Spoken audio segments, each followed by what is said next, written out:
After returning from Flame Mountain, Su Yuan rested at home in Guangchuan City for only half a day before heading straight to the Panda Cultivation Hall. He had discovered a pattern. After intense battles, insights would often surface, and cultivating during those moments yielded twice the results with half the effort. For nearly a week, Su Yuan focused on consolidating these insights. By the end of it, his progress toward the bronze middle stage was substantial. Yet instead of continuing to cultivate, Su Yuan abruptly set off for the Great Barbarian Mountain area. His goal? Hunting star beasts. Both his blue-ranked skills, Hellfire and Hellfire Summon, were brimming with untapped potential and urgently needed to be leveled up. Fortunately, Su Yuan's current hunting efficiency was nothing short of monstrous. Thanks to the Hell Chanting Ring, each Netherwolf summon could bring forth 2 Netherworld Fire Skeleton Wolves, while Hellfire could now summon an additional one as well. In most battles, Su Yuan barely needed to lift a finger. With 2 Hellfires and 6 undead wolves sweeping the area, even silver-ranked star beasts stood little chance. Unless he ran into a coordinated pack of them, his summons were more than enough to dominate the battlefield. This was the terrifying power of high-tier summoning cards. However, his carefree hunting spree didn't go unnoticed for long. Just a few days in, Su Yuan was tracked down by none other than Captain Xiao of the Guangchuan City Guard, the very official in charge of the high school joint trials. That day, Su Yuan was in the middle of a battle, commanding his Hellfires and Wolves as they encircled a group of elite mountain-penetrating triangle beasts. Suddenly, Captain Xiao arrived, flanked by over a dozen armed guards. The moment he laid eyes on the terrifying undead horde, 2 hulking Hellfires wreathed in emerald flames and 6 3-meter-tall skeletal wolves, Captain Xiao was stunned speechless. This is the kid everyone's been talking about. Captain Xiao had expected to find some rogue slaughtering star beasts in the wild. What he hadn't expected was a high schooler orchestrating an undead army like some dark warlord. Even more baffling, wasn't Su Yuan supposed to be a space star card master? Where did all these summoning skills come from? His shock was shared by the rest of the team. The bronze-level guards were visibly shaken, and even the silver-rank elites looked pale. A formation like this? If it turned on them, their odds of survival would be slim. Captain Xiao raised a hand, signaling his team to stay back. Then, with a leap, he launched himself towards Su Yuan. Sensing movement behind him, Su Yuan turned and recognized the approaching figure. With an inward sigh, he knew his hunt had come to an end. Before the mountain-penetrating triangle beasts could flee, Su Yuan's eyes flashed silver, and he issued a mental command. And this quickly. The undead moved in unison.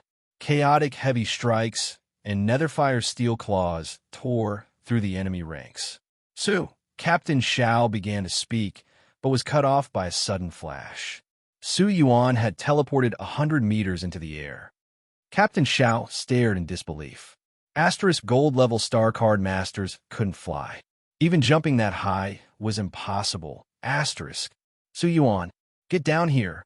Now. No response. If you don't come down, I swear I'll start cutting down your summons. To make his point, Captain Zhao's blade flashed. 2 Netherfire Steelbone Wolves were cleaved cleanly in half. Su Yuan chuckled as he descended slowly, floating like a leaf. Oh, Captain Xiao, you should have said something. I thought you were some enemy trying to sneak attack me. Don't play games. Withdraw your summons. Captain Xiao snapped. Just then, with a final flaming punch, one of the Hellfires obliterated the last triangle beast. The fight was over. Sure thing, Su Yuan replied with a grin. The summons obediently gathered the scattered star cores, delivered them to Su Yuan, then vanished through the gate of hell he conjured. You're insane for star cores, you know that. Captain Xiao scowled. Do you think the Great Barbarian Mountain area is your personal training ground? At this rate, you'll wipe out the entire star beast population. Su Yuan raised his hands innocently. I didn't break any rules. I might have hunted a little too enthusiastically, that's all. A little. Captain Xiao glared. You're banned from hunting here. Immediately.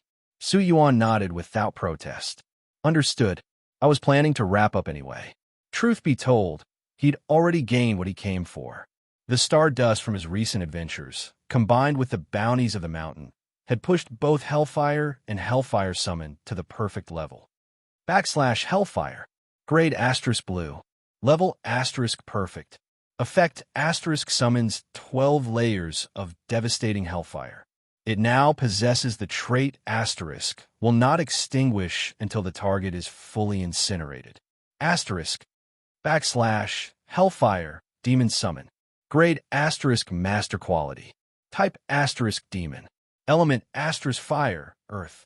Talent Advanced Evil Power Rock Body. Formed from evil green flames and hell rock. Enhances magic resistance and physical defense by 30%. Grant immunity to spiritual attacks. Attributes Strength C, Agility C, Defense C, Constitution D, Spirit E, Star Power C. Skills Meteor Descent, blue. Evil Power Shield, blue. Rock Creation, blue. Chaotic Heavy Strike, green. Evil Energy Acceleration, green. Towering at 6 meters. This Hellfire was more beast than summon. If it weren't for summoning restrictions, Su Yuan could have earned a fortune just by harvesting its star core. Captain Xiao looked at Su Yuan, who now acted as obedient as a tame rabbit, and could only sigh. You? He paused, struggling to find the words, then shook his head. Forget it. Some students you could lecture. Others, like Su Yuan, just needed to be unleashed on the world. School starts soon, Captain Xiao added. Spend some time with your family. You won't get much rest once academy life begins. Su Yuan nodded. Got it. By the way, which academy did you graduate from? Me? Captain Xiao blinked, caught off guard. Qingye Academy. But I wasn't like you. I only made it to silver middle stage by graduation.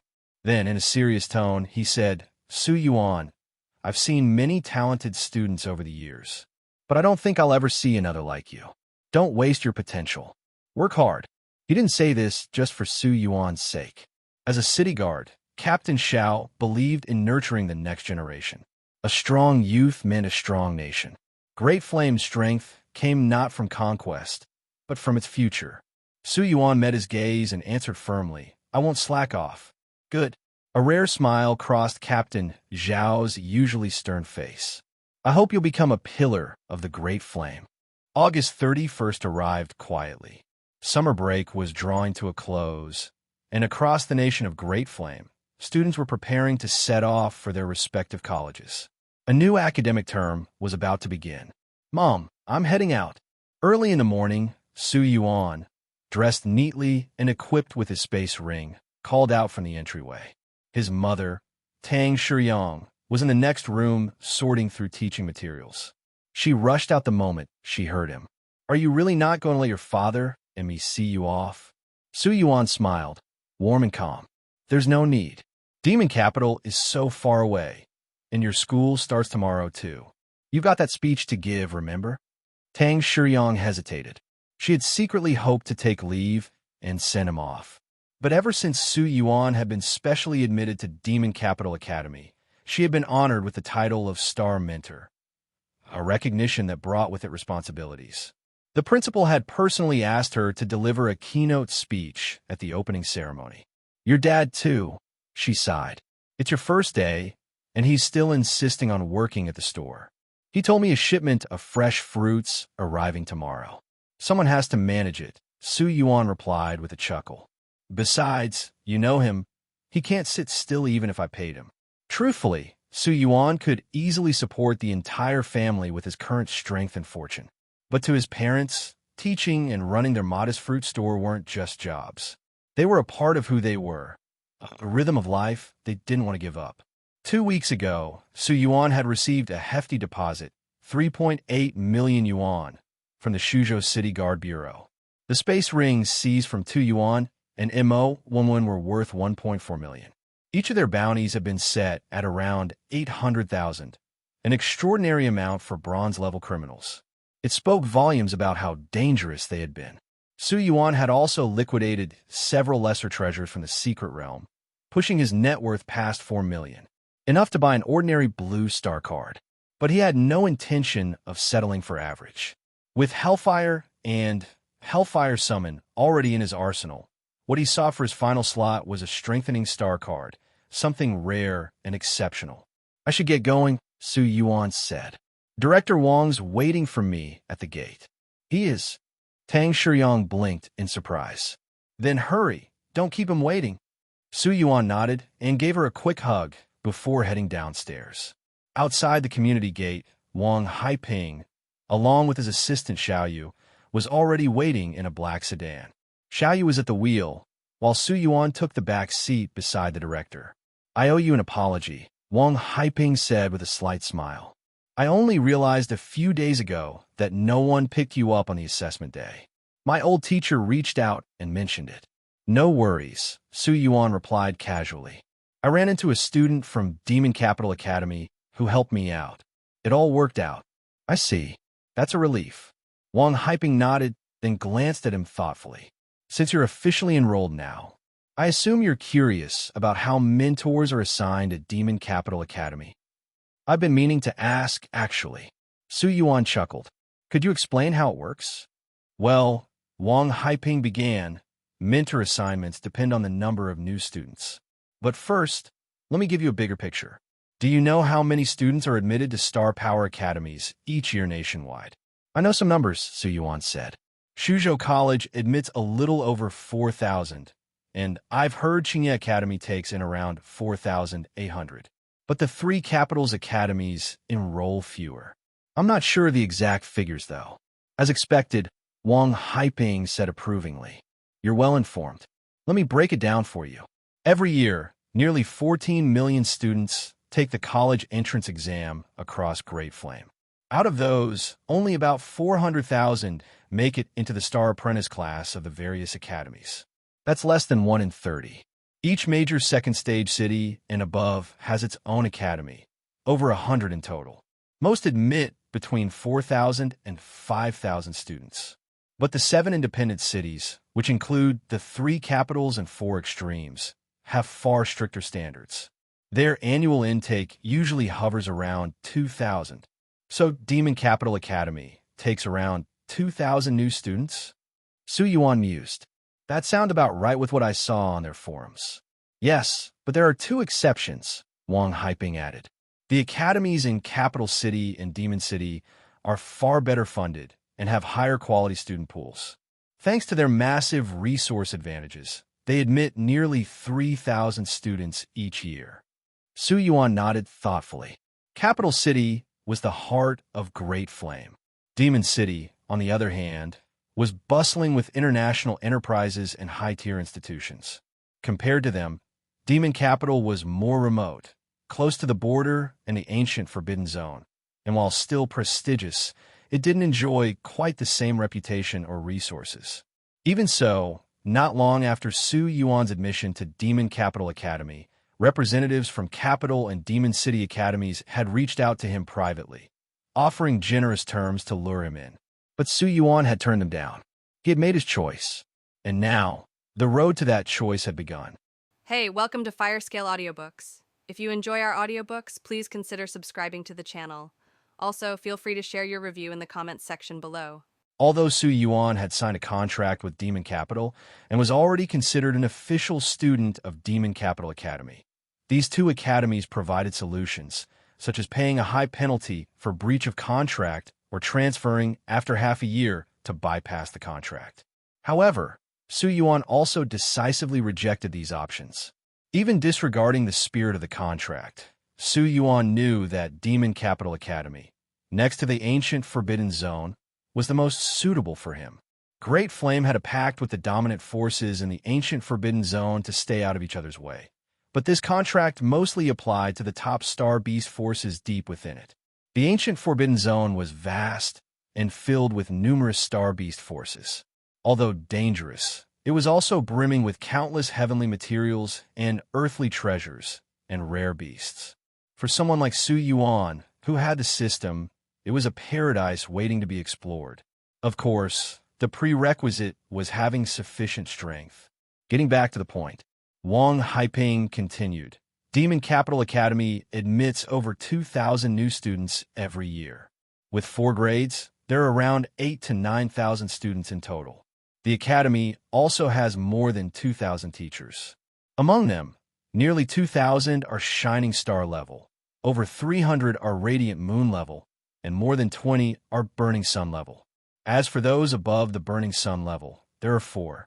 Excluding teachers in administration, logistics, and management, the remaining teachers generally each mentor 5 to 10 students, regardless of the grade. Every year before the school starts, Demon Capital Academy creates a pre-selection sequence based on the strength and qualifications of the teachers. The higher a teacher's pre-selection rank, the earlier they can choose their students. So, what is the basis for this pre-selection? It's the freshman's entrance exam scores. In simple terms, better teachers get the right to choose better students in advance. Su Yuan couldn't help but be shaken by the terrifying faculty strength of Demon Capital Academy. A Shining Star-level individual was already an elite in Guangchuan City, but at Demon Capital, they were just an ordinary member among more than 2,000 teachers. To say nothing of the even more powerful Radiant Moon, Burning Sun levels, and those above them. The difference was simply too vast. The information Wang Haiping revealed couldn't be found on Demon Capital Academy's official website. The more powerful the academy, the less likely they were to display such details. There was no need. Su Yuan thought for a moment and asked, "Director Wang, according to your meaning, the teachers at Demon Capital Academy have already pre-selected us?" "That's right. This pre-selection result is generally announced on the first day of school. You should be able to check the pre-selection result tomorrow morning." "Since you mentioned pre-selection, does that mean the results can still change?" "Of course, the selection of mentors is mutual. A teacher may choose a student, but the student might not choose that teacher." Wang Haiping took a sip from his insulated cup and further explained to Su Yuan. Capital City is full of noble families, and Demon City is a gathering place for wealthy consortia. In these places, you have to be cautious in your actions. However, Demon Capital has a completely different style. It is free, unrestrained, and respects strength above all else. As long as you have the strength, there's no fear of not standing out. Similarly, Demon Capital Academy values strength in actual combat. If you want to change your mentor, you can apply to the desired mentor within a week of the pre-selection announcement and challenge one of their pre-selected students. If you succeed, you exchange places with the challenged student. Under normal circumstances, as long as the gap isn't too significant, most mentors won't deny such challenges. Unless the challenged student is in a support role or has other reasons such as health issues. At this point, Wang Haiping smiled and said, "Special admission students are often chosen by Burning Sun level teachers. If you are really selected, then most likely someone will challenge you." Su Yuan said directly, "Is it because there are too few Burning Sun level teachers?" "That's right. After the teacher pre-selection, students ranked after 500 are mostly assigned to Shining Star level mentors. Those ranked before 500 are almost all assigned to Radiant Moon level teachers. Overall, there's not much difference. But around the top 100, the competition is intense. The freshmen at Demon Capital Academy are almost all 9th-ranked star apprentices. At least nearly 100 students break through to bronze level at the start of the school year, each year. There are even some who break through to bronze middle stage. Discover stories with Novel Bandcom. But Burning Sun level teachers number only a little more than 20. Some of these teachers might choose 1 or 2 students, while others might not plan to accept students at all this year. For students, given the choice between Burning Sun and Radiant Moon level teachers, who would they choose? It's completely obvious. Those who can break through to the bronze level before school starts are top talents for various places. So many students who are not assigned to Burning Sun level teachers won't give up the chance and will try. Even if they didn't do as well in the entrance exam, real combat affects many factors, so it might be different then. Su Yuan curiously asked, "Are there any successful challenges?" "Yes, and there are 2 or 3 successful challenges every year, which also encourages freshmen to take on challenges." Su Yuan calmly nodded. Wang Haiping laughed. You really haven't cared about anything since becoming a special admissions student. I've been quite busy lately. Su Yuan shook his head. He had been focused on his cultivation and hunting stardust, not having much time to understand these things. If someone dared to challenge him, he would just deal with it casually. The flight to Demon Capital took off from Guangchuan Airport, breaking through the morning light and heading east. Director, do you really think highly of Mr. Su Yuan? Secretary Xiao Yu, seeing Wang Haiping continuously watching the plane disappear into the clouds, curiously asked. Wang Haiping seemed to be in a good mood and smiled. Yes, although I don't know the specifics of Su Yuan's performance in the Demon Capital assessment, my mentor called a few days ago and almost explicitly stated he wanted to select him. Wang Haiping knew very well that for his old mentor to take an interest, Su Yuan's performance must have been extraordinary. Moreover, this meant that he and Su Yuan would no longer just have their current relationship, but they might also become fellow disciples. As an excellent secretary, Xiaoyu shouldn't listen too much or ask too much. But at this moment, she couldn't help but ask, Director, your mentor must be very formidable, right? Wang Haiping was taken aback, then laughed heartily. I'm not sure how formidable he is, but in terms of seniority, there aren't many in Demon Capital Academy who can compare to him. Let's go back. Oh, okay. Xiaoyu nodded quickly and hurried off to bring the car. September 1st. The nationwide start of the semester for all colleges in great flame. Around 8 in the morning, the flight Su Yuan was on landed at Demon Capital Airport. As soon as he got off the plane, the signal was back. Su Yuan turned on his phone and found an official email from Demon Capital Academy. Is this about the mentor pre-selection that Director Wang mentioned? Su Yuan opened the email and saw a single-line table. His mentor was Yang Yifeng. Su Yuan was taken aback. Wasn't that Wang Haiping's mentor? Moreover, it turned out he was indeed burning sun level. Seeing the golden sun symbol after the name, Yang Yifeng, Su Yuan couldn't help but furrow his brow slightly. Although Su Yuan hadn't seen Yang Yifeng during the special recruitment exam, he had vaguely guessed from the few words of Tan Songlin and Qi Tian that Wang Haiping's mentor, Yang Yifeng, held a significant position at Demon Capital Academy. It turned out he really was a super expert in the Burning Sun realm. Su Yuan opened the phone's contacts. He initially wanted to call Wang Haiping directly, but thought better of it and put the phone away. In any case, he decided to go to the academy first and see. This week was the pre-selection period, and there should be plenty of information about the mentors in the academy for him to explore. Wow, Fong, Demon Capital is really grand and beautiful. Yeah, I was also shocked last time I came here for a trip. Little Yuan, let's hurry. Our other 2 roommates have already arrived at school. All right, Su Yuan looked up. It was 2 fashionable and energetic girls of his age, each carrying a backpack and a large suitcase. These days, the Demon Capital Airport was very crowded, especially with a considerable number of young faces. It wasn't just Demon Capital Star Power College that was starting today. Other prestigious schools like Demon Capital University of Geology, Demon Capital Wenhua University, and Southeast Media University were also starting their new semester. Su Yuan left the airport, hailed a cab, and headed directly to Demon Capital Academy. By near noon, Su Yuan once again stood before the Dragon Bone Gate of Demon Capital Academy. The previously quiet gate was now bustling, filled with new students and their accompanying parents. Some members of the Demon Capital Academy Student Council were scattered in front of the Dragon Bone Gate, responsible for welcoming new students. One senior in a white shirt stood in the middle, forming a seal with his hands, and continuously called out, "Parents are not allowed inside. Students are almost adults now. There's no need for parents to escort them into the academy. After entering, turn right and go straight. You'll see the registration office. Register to get your student ID, which is also your access card. You can then go directly to your assigned dormitory area." Although the voice of the senior in the white shirt wasn't loud, it was clear enough to be heard by everyone within a few dozen meters. "Son, I'll head off now. Remember to share this expensive yellow tea with your roommates. Listen to your father and make sure to get along with them." "Don't worry, Dad. I understand. Su Yuan glanced to the side and saw a chubby boy around 5 feet 3 inches with a buzz cut. After a close examination, Su Yuan sensed that the star power fluctuations on this chubby boy weren't weak. He might even be bronze level. Truly, you can't judge a book by its cover.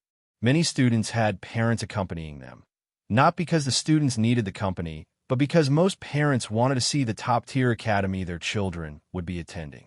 Therefore, students like Su Yuan, who came alone, were in the minority.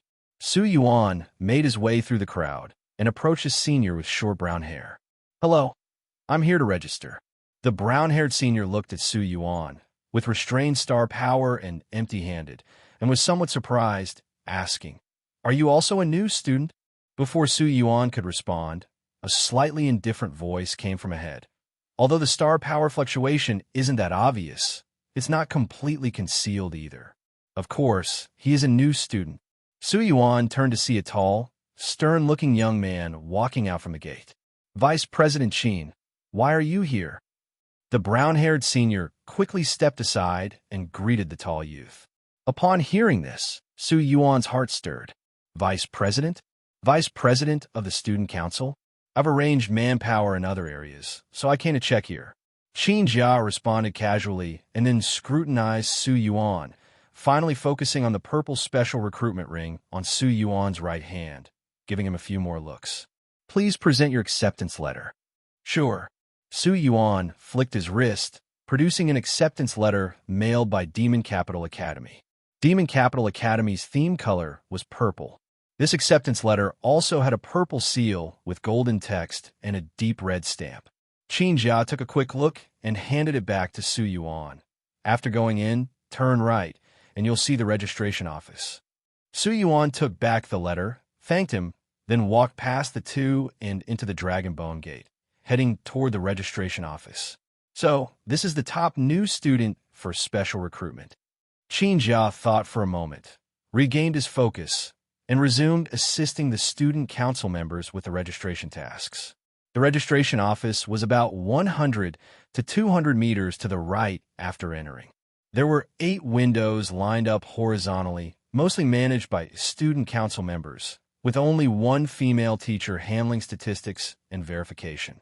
It seems like the student council has a significant role in Demon Capital Academy, and perhaps substantial influence too, Su Yuan speculated. It was around 9 to 10 in the morning, the peak time for new students to register, with each window front-lined with many students. Su Yuan joined one of the shorter lines. Zhou Cheng, South 3rd Garden, room 3 to 303. Wang Jin, South 3rd Garden, room 11 to 604. Han Peiyao, South 2nd Garden, room 24 to 1. South 2nd Garden, South 3rd Garden? Su Yuan pondered, unsure how these garden areas were divided. Hearing Su Yuan's mutter, a yellow-haired youth in front of him turned around and said, "South 2nd Garden has 2 people per room. South 3rd Garden has 4 people per room." "Buddy, you didn't know that?" The yellow-haired youth looked a bit puzzled. "I didn't look into it much." Su Yuan smiled. "You seem well-informed. Could you tell me more?" The yellow-haired youth chuckled and began to explain, "I'm not good at cultivation, but I really know a lot about this stuff. You asked the right person. The dorms at Demon Capital Academy are divided into 4 main districts: East, South, West, and North. Find your next read at novelbin.com. Each district is centered around the middle and divided into 3 gardens from the inside out: First Garden, Second Garden, and Third Garden. First Garden has single rooms with 100 spots. Second Garden has double rooms with 400 spots. Third Garden has quadruple rooms, and the rest will stay here. Every year, graduating seniors will move out of a specific district, and new students will move into that district. This year, it's the South District's turn, right across from the main gate. We're pretty lucky this year." Su Yuan admired. "You really know everything." The blonde youth crossed his arms and smiled smugly. "That's nothing. Ever since I got accepted, I've been on the Demon Capital Academy forum every day. In just over a month, I've reached level 8 on the forum." So he's a level 8 forum big shot, terrifying indeed. Su Yuan was still level 2 on the Demon Capital Academy forum, which he had casually leveled up to last time. So how is the room assignment determined? Su Yuan asked again. If he could get a room to himself, that would be the best. It would be more convenient for life, cultivation, and commuting. The blonde youth replied, of course, it's based on entrance exam scores. Su Yuan nodded. Based on scores, it should be fine. Even though he didn't take the entrance exam, as a special admission student, he should be able to rank within the top 100. The blonde youth sighed, lowered his voice, and said to Su Yuan, I ranked 2022nd upon entry, so I can only stay in the South Third Garden, the last building of the boys' dormitory. 2022? Su Yuan was stunned. He took out his phone from his pocket, opened the Demon Capital Academy's official website, and saw this headline on the homepage. This year, our academy admitted 2029 students. 7 were special admissions, and 2022 were admitted through the National Unified Professional Exam. What? Su Yuan looked at the blonde youth in front of him with some surprise. Goodness, it turned out that this guy in front of him was the last-ranked student at Demon Capital Academy this year. It seems you figured it out. Buddy, your observational skills are sharp. The blonde youth didn't seem embarrassed at all. Instead, he laughed. Coming in last was still coming in first. To Su Yuan, no matter his grades or talent, this guy's luck value was unmatched. It was simply supreme luck. Getting in touch and communicating more with someone this lucky would surely allow some of that luck to rub off on him. Su Yuan extended his hand proactively and smiled. I'm Su Yuan. The youth equally warmly extended his hand to shake Su Yuan's. I'm Huang Xiang. Pleasure to meet you. Huang Xiang? Su Yuan looked up and saw the blonde curls on Huang Xiang's head. He couldn't help but think of something amusing, almost pulling his hand back immediately. Huang Xiang, your name is quite special. It goes well with your hairstyle. Huang Xiang coughed twice, but seemed used to it over the years. My parents gave me the name. I can't just change it. Su Yuan laughed. That's true. Besides, maybe the name symbolizes that you will definitely surpass to Shining Star level and master flight techniques. Right. Su Yuan, you're spot on. As Huang Xiang spoke, he suddenly felt that the name Su Yuan seemed familiar. It was as if he had seen it somewhere recently. Xiaoyu, Southern First Garden, Room 9. At this moment, an especially front dormitory number was called. Southern First Garden, and it's a single-digit room number. A top student, but she doesn't look easy to mess with. Xiaoyu? Is that Xiaoyu? All right, it's that Xiaoyu from Demon City. What is she doing at Demon Capital Academy? As the crowd chatted, Su Yuan and Huang Xiang couldn't help but glance ahead. There was a long-haired girl with red eyes, wearing a stylish red long-sleeve shirt and a black skirt.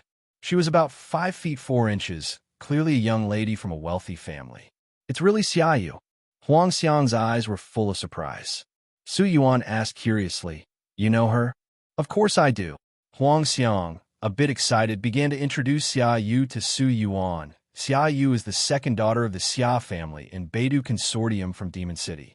She's a super talented bronze-level fire element mage and has over 1 million followers online. I didn't expect her to leave Demon City and come to Demon Capital Academy. Beidou Consortium. Su Yuan's pupils contracted slightly. This consortium's strength was ranked in the top 10 in Great Flame and even had international business. Apart from their economic power, the consortium was filled with experts, making it an absolute giant. When discussing others, couldn't you be quieter? Accompanied by a somewhat cold and arrogant question, Xiaoyu had already walked beside Su Yuan and Huang Xiang, looking at them with a trace of disdain and annoyance. New students in line around also looked over, eager to watch the scene. Sorry, I got excited. Huang Xiang scratched his head and quickly said, Xiaoyu, I'm your fan. Keep your mouth in check. Xiaoyu snorted coldly before walking away. Huang Xiang scratched his head, turning to Su Yuan. I was too loud, just now. Sorry for getting you involved. Not your fault. Su Yuan shook his head non-committally. It seems this young lady has a bad temper. Talking about others behind their back is indeed not polite. But Huang Xiang was just introducing Xiaoyu to Su Yuan and had no intention of bad-mouthing her. Compared to Xiaoyu, Huang Xiang didn't come off as haughty at all.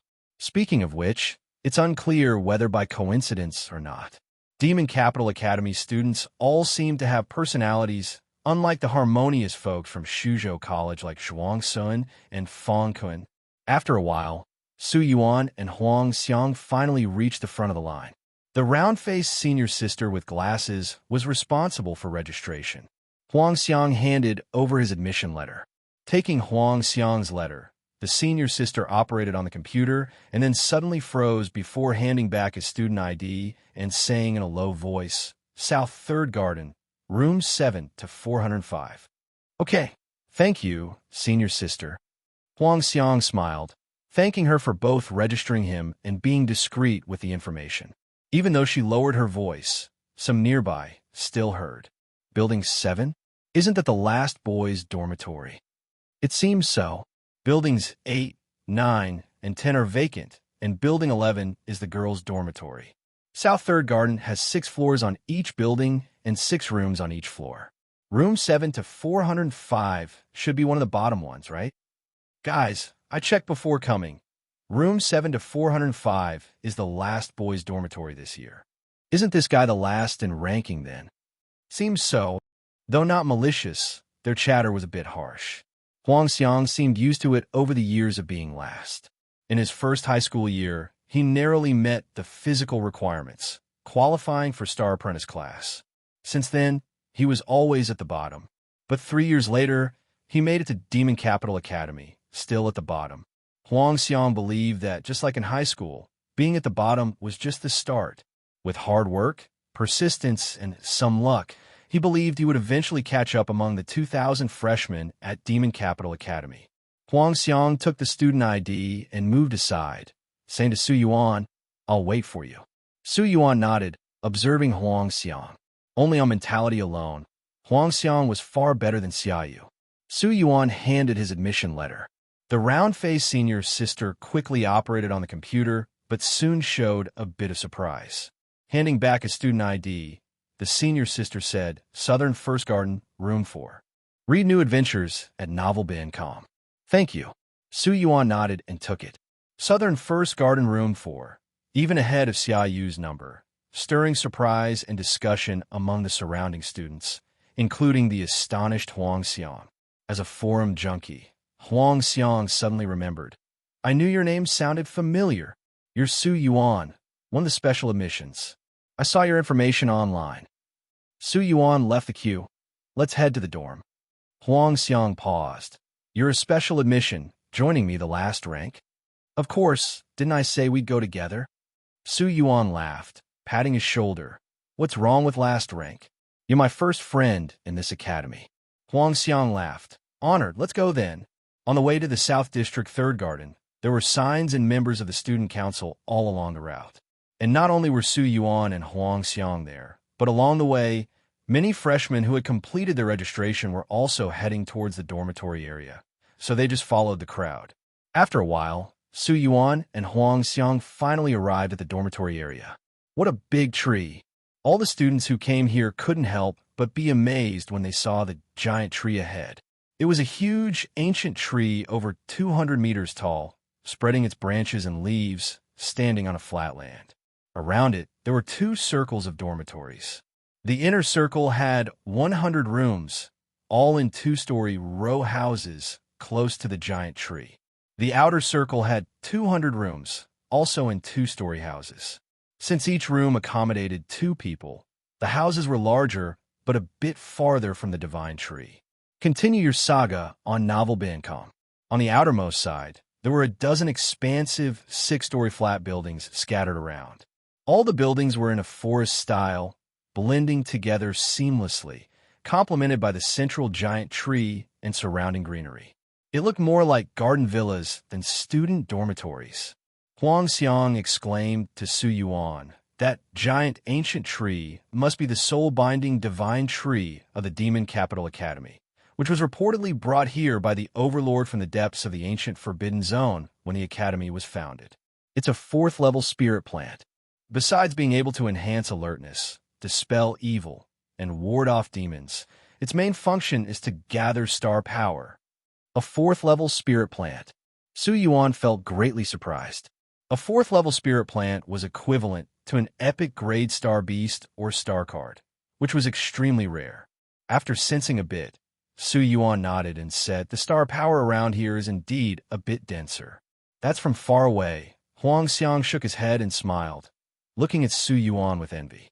"You're living in the southern first garden, the innermost circle, where the star power concentration is reportedly 30% higher than outside." 30%. Su Yuan's eyes lit up. If the increase was indeed 30%, that would be significant, especially for students with high-grade soul cards. The higher the grade of the soul card, the faster it could refine star power. Now that the star power concentration was also increased, the cultivation speed would naturally be greatly enhanced. After chatting for a while, Huang Xiang smiled and said, "Su Yuan, I'm off to Building 7.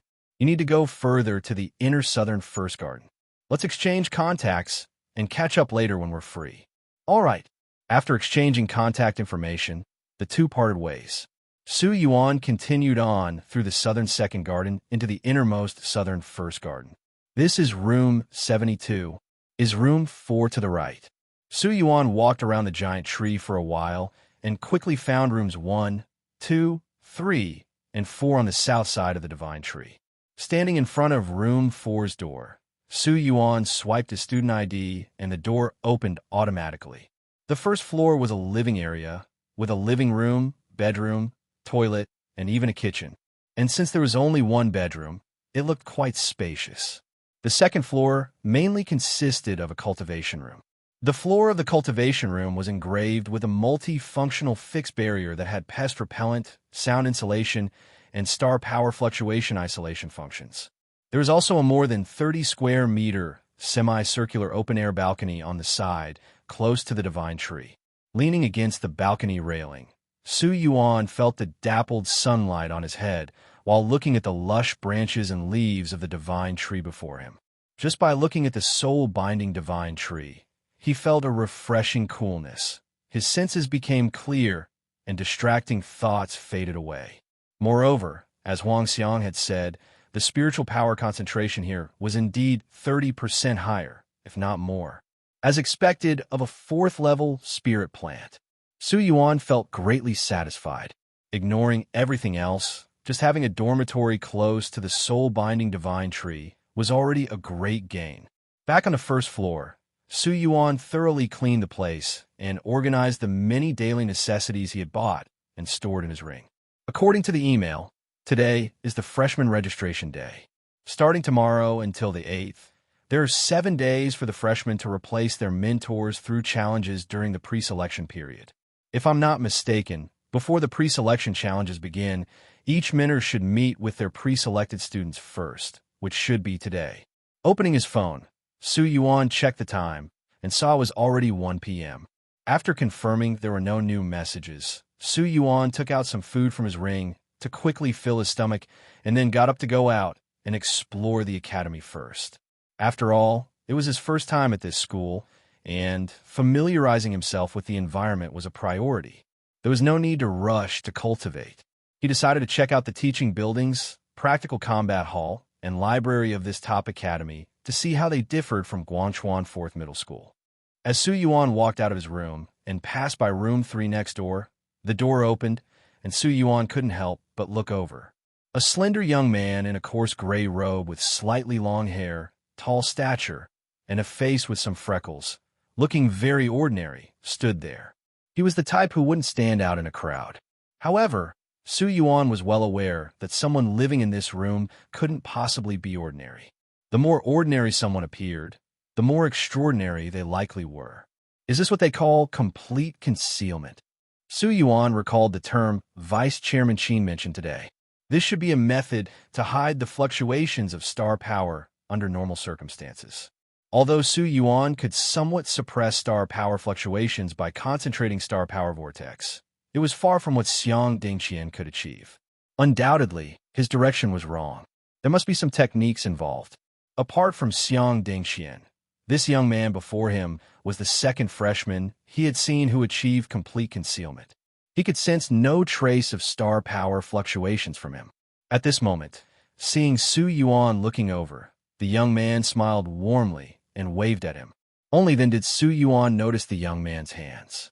They were not only unusually fair, but also quite slender and delicate, even more beautiful than those of a girl. "Hello, I'm Shang Baiyu." The young man walked up and greeted with a smile. "Hello, Student Shang. I'm Su Yuan." "So, you're Su Yuan, who ranked first in the supplementary special admissions. Nice to meet you." Shang Baiyu smiled and added, "Also, just call me Xiao Shang or Baiyu." "Xiao Shang?" Su Yuan's expression grew somewhat peculiar. This special admissions student living in room 3 of the Southern First Garden was quite courteous, almost excessively so. "Let's go with Baiyu," Su Yuan said. "Baiyu, where are you heading now?" "I'm planning to explore the Demon Capital Academy, especially the Practical Combat Hall." Shang Baiyu's eyes flashed with excitement. After a moment of thought, Su Yuan said, "I was about to go there too. Mind if I join you?" Meeting a couple of new friends at a new school was undoubtedly a good thing. Plus, Su Yuan also wanted to see the Practical Combat Hall and gauge the level of the new freshmen at Demon Capital Academy. "Sure," Shang Baiyu replied with excitement. "Practical Combat Hall number 1 is nearby, just a 20-minute walk north. Let's go quickly. I heard some freshmen couldn't wait to spar already." Su Yuan cast a surprised look at Shang Baiyu. This guy, he didn't expect him to be a battle maniac. Su Yuan nodded, and they quickly headed towards Practical Combat Hall number 1 together. Number 1 Practical Combat Hall was located north of the dormitory area. Walking further west led to the teaching buildings. Before long, Su Yuan and Shang Baiyu arrived at the combat hall. This was a massive, flat building with 2 floors, each over 16 meters high. The first floor was for bronze, silver, and gold levels. The second floor was for Shining Star and above. Ordinary students didn't have access. Such a large combat hall. The area alone is more than 10 times bigger than that of number 4 high school. Su Yuan couldn't help but click his tongue. Shang Baiyu laughed. Of course, back in high school, all the students were star apprentices. The destructive power and impact range were limited. But from the bronze level onwards, a Star Card Master's power range increases substantially, leading to higher requirements for training grounds. It needs to be spacious, sturdy, and resistant to erosion, among other qualities. Su Yuan nodded, noticing that Shang Baiyu referred to your high school instead of just high school, making him a bit curious. "Let's go. Hurry up and check it out," Shang Baiyu urged excitedly. After briefly pondering, Su Yuan didn't ask further and walked in with Shang Baiyu.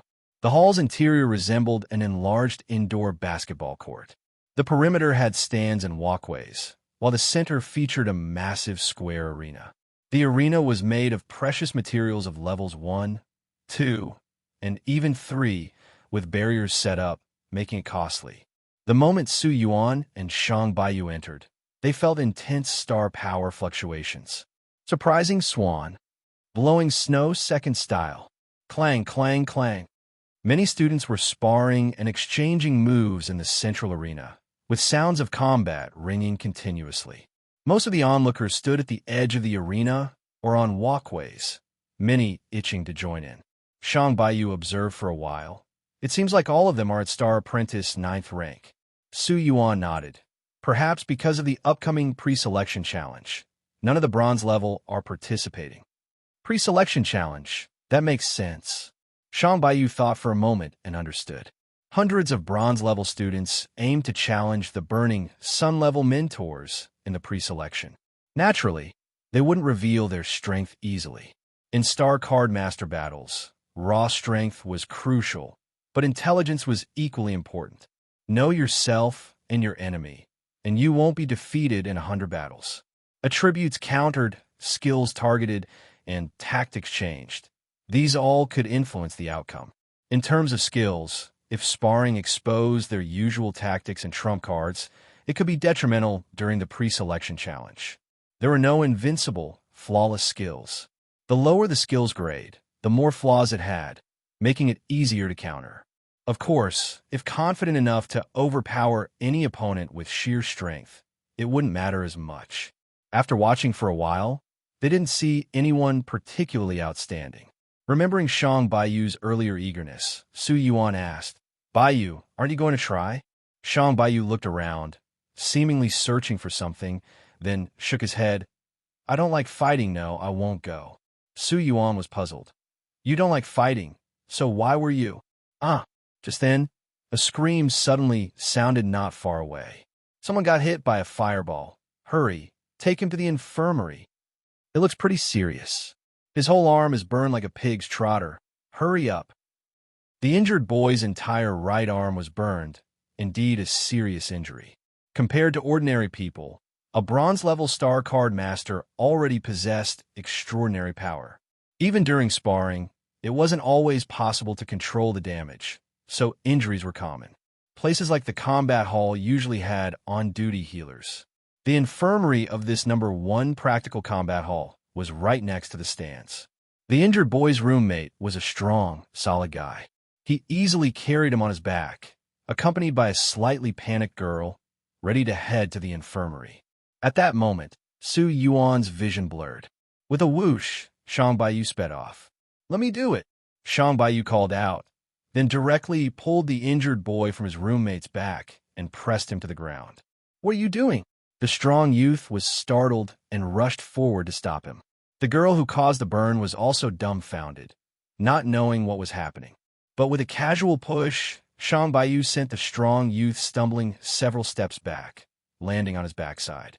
Don't disturb me. Shang Baiyu didn't even lift his head, then smiled at the injured boy lying on the ground. Don't move, or I might mess up and waste my efforts. Shang Baiyu said this while forming a seal technique, and then started pointing at the injured boy's shoulder in a specific sequence with his index finger. At 17 or 18, the boys were young and vigorous. Being pushed to the ground under the watchful eyes of so many people was embarrassing. Damn it! The strong youth cursed angrily and stood up. He wasn't about to let this slide and was ready to battle Shang Baiyu again. But just then, the strong youth saw a blur before his eyes, and Su Yuan blocked his way, gripping his wrist. Get out of my way! The strong youth, still steamed with anger, tried to shake off the person in front of him. However, the opponent didn't move an inch. The strong youth used all his strength several times, but couldn't budge Su Yuan. Alarmed, his anger lessened somewhat. Su Yuan smiled. Just wait a bit. Let's get your friend treated first. The strong youth glanced forward and saw Shang Baiyu pointing down with his fingers, placing clusters of pure white plum blossom-shaped star power on the injured boy's arm. It indeed looked like a healing technique. The strong youth spoke in a deep voice. All right, I'll wait. Su Yuan nodded and released him, then turned to watch Shang Baiyu apply the healing skill, his eyes narrowing slightly. This guy had high strength and agility. Su Yuan recalled how Shang Baiyu disappeared from his sight in a flash and casually pushed the strong youth down, confirming that the opponent wasn't simple. He had come over to restrain the strong youth partly to cover for Shang Baiyu, who had started healing. He also wanted to personally gauge the strong youth's strength for comparison. The strong youth wasn't weak. Using him as a reference, Su Yuan was surprised to find that Shang Baiyu's strength might not be much different from his own. At that moment, with Shang Baiyu's last finger press on the injured boy's hand, 12 white plum blossom petals rotated together, emitting a mist that quickly enveloped the entire arm. A cooling sensation surged through the burnt arm, and the injured boy couldn't help but groan in relief. Realizing his mistake, the injured boy looked up and saw the amused faces of surrounding students. His face flushed, wishing he could crawl into a hole. Soon, the plum blossoms dissipated, the mist vanished, and the injured youth's right arm returned to its normal color. Thank you so much. The injured youth stood up, waving his right arm, finding it completely healed, and couldn't help but thank Shang Baiyu gratefully. Shang Baiyu smiled. No problem. As a healer, bringing people back to health is my ideal. This scene drew exclamations from the surrounding students. He healed it so quickly in just a short time. What an amazing healing skill. You can't even tell he was injured. Just then, someone else shouted from another spot. Someone's been slashed. Help us. Coming. Shang Baiyu enthusiastically responded and dashed off again. Su Yuan was momentarily speechless. It seemed that Shang Baiyu wasn't eager to spar, but rather to treat injuries in the combat hall. He sure was unique. At the infirmary entrance, for Demon Capital students, 2 males and 2 females, watched Shang Baiyu treat the new sparring students from a distance. That new student's healing skill seems quite impressive, right? Yeah, my intermediate water healing skill might not heal that burned arm faster. He's just a new student, and his healing skills are pretty unique too. The 4 students discussed, intrigued by the new healer. Teacher Xian Lan, can you tell what healing skill he's using? One girl turned to ask. Read exclusive content at novelband.com. The other 3 also looked curiously at the mature female teacher sitting by the window. White Plum Finger, the mature teacher, spoke calmly. He's from Imo May Valley. Imo May Valley? Haven't heard of it. The questioning girl looked puzzled and whispered to her companions. Do you guys know? No, never heard of it, but sounds like some faction. They glanced at Lan Xinlan, but didn't dare to ask further. Lan Xinlan looked through the window, seeing Shang Baiyu enthusiastically treating injuries, no matter their severity. She couldn't help but frown slightly, a trace of almost imperceptible disdain flashing in her eyes. Su Yuan watched in the practical combat hall for a while. Seeing there wasn't anyone worth paying attention to, he prepared to leave. But tomorrow it would definitely be lively because the preliminary challenge for mentors would also take place in this number 1 practical combat hall. Are you still going to continue helping with the treatment? Su Yuan asked Shang Baiyu beside him. Of course. Shang Baiyu smiled. There's nothing much for me to do if I go back. If you need to go somewhere else, don't worry about me. All right then. I'm leaving first. Su Yuan nodded and walked toward the exit of the practical combat hall. Just as he stepped out, his phone suddenly rang.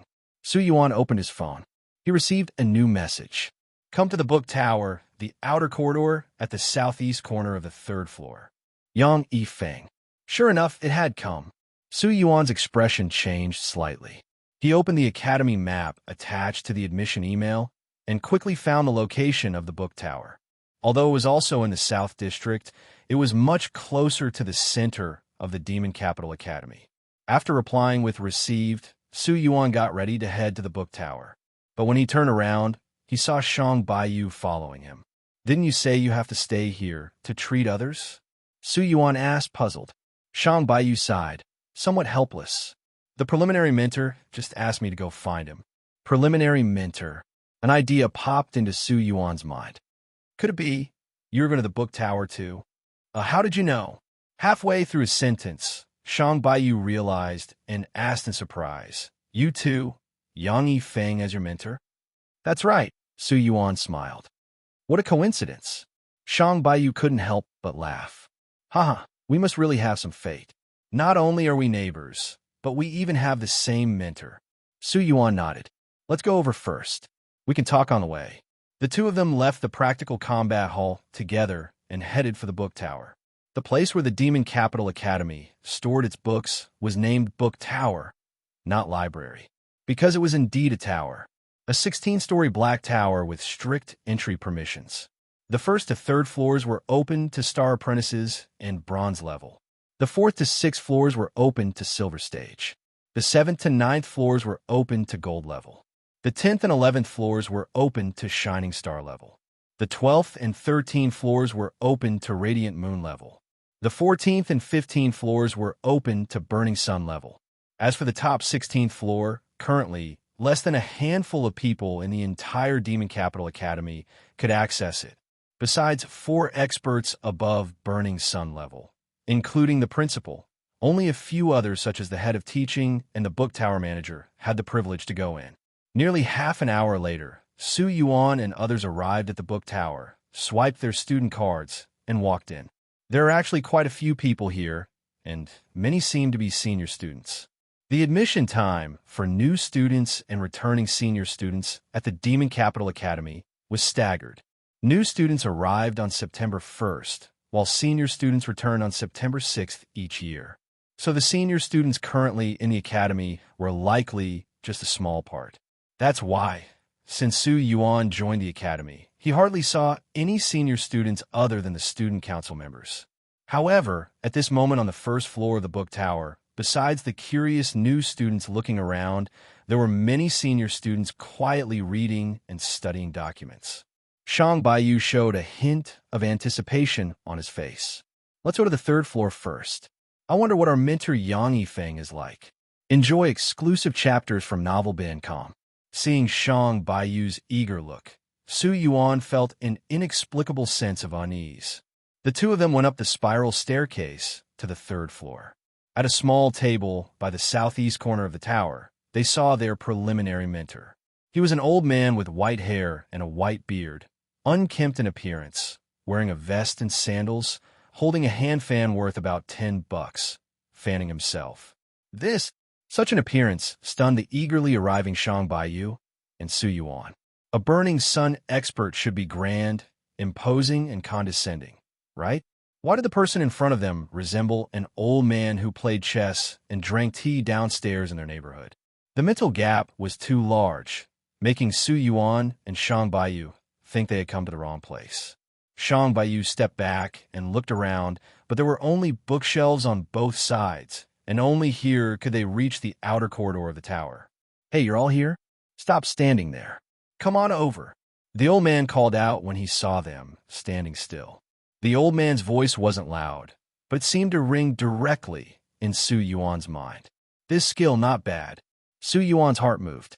He glanced at the old man again and then walked over. Shang Baiyu had no choice but to follow Su Yuan. Su Yuan asked, "Are you teacher Yang Yifeng?"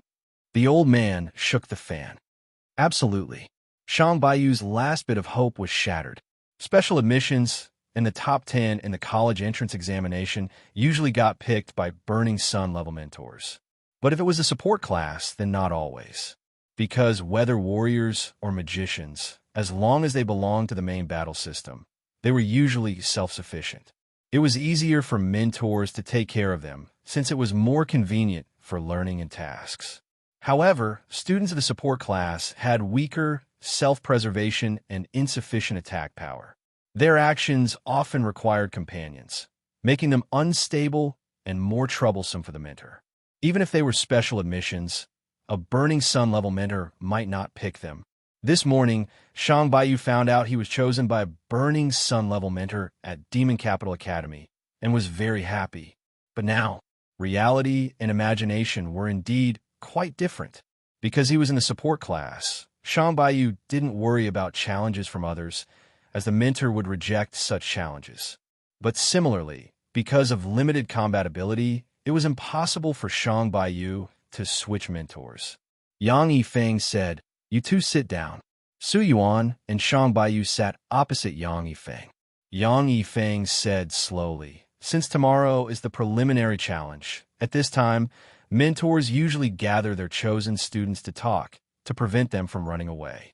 I'm no exception, so I will briefly introduce my strengths to keep you from running to other mentors." As he spoke, Yang Yifeng slowly put down a hand fan. At the moment the fan fell, Yang Yifeng's entire demeanor drastically changed. The smile on his face disappeared, replaced by a dignified expression. His eyes shone with spirit, and an extremely domineering aura exploded from his body. In an instant, Su Yuan and Shang Baiyu felt like the whole world in their vision was reduced to the person in front of them, and everything else seemed insignificant as dust and weeds. "What is this?" Su Yuan's pupils quivered in shock. He gasped for breath, his thoughts sluggish. Even a Burning Sun level shouldn't have such terrifying presence. But this feeling quickly dissipated as Yang Yifeng spoke again. "First, my preliminary sequence is 1. Pre-selection sequence 1. Su Yuan and Shang Baiyu were both stunned. Although Su Yuan had long thought that for Yang Yifeng to choose both of them, his pre-selection sequence must be quite high. Among the Burning Sun teachers, he was likely to be at the forefront, but they did not expect that he would be the first. Let me tell you about the selection process. This time, there are 16 Burning Sun level teachers participating in the student selection, and I am ranked first. Because I plan to select 2 people, I was given the first and fourth picks. With the first pick, I chose Su Yuan, and with the fourth, I chose Shang Baiyu. Shang Baiyu was once again surprised and looked at Su Yuan beside him. Although he was a bit surprised that he, as a healer, was picked fourth, he was even more amazed that Su Yuan was the first choice among the more than 2,000 new students at Demon Capital Academy. The teacher pre-selection sequence is evaluated based on strength and seniority. As for seniority, I can say without hesitation that, except for the dean and 3 other king-level members, no one has higher seniority than me. High seniority is very important because it represents teaching experience, personal experience, and the understanding of Demon Capital Academy. As for strength, Yang Yifeng looked at the two and asked, "Do you know the realm above the burning sun?" Above the burning sun? Su Yuan really didn't know. After the 3 levels of sun, moon, and star, he didn't know what realm was above the burning sun. However, Shang Baiyu seemed to know something and hesitantly asked, King level. That's right, Yang Yifeng smiled lightly. King level. And as for me, I am only a step away from the king level. King level. Just from this name, one could hear the weight it carried. Although the strength of a star card master has many components, Yang Yifeng being only a step away from king level meant he was almost at the pinnacle of the burning sun. So how could he be weak? And once he successfully broke through to king level, then they would have a king level backing them. Thinking of this, both Su Yuan and Shang Baiyu felt their hearts race. Seeing their shocked expressions, a hint of pride flashed in Yang Yifeng's eyes. Furthermore, I haven't taken on any students in nearly 10 years, and I currently have no students at the academy. This means I can devote all my attention to you two. Su Yuan and Shang Baiyu looked at Yang Yifeng with a trace of fervor in their eyes. There was nothing more to consider. They had to cling to this opportunity.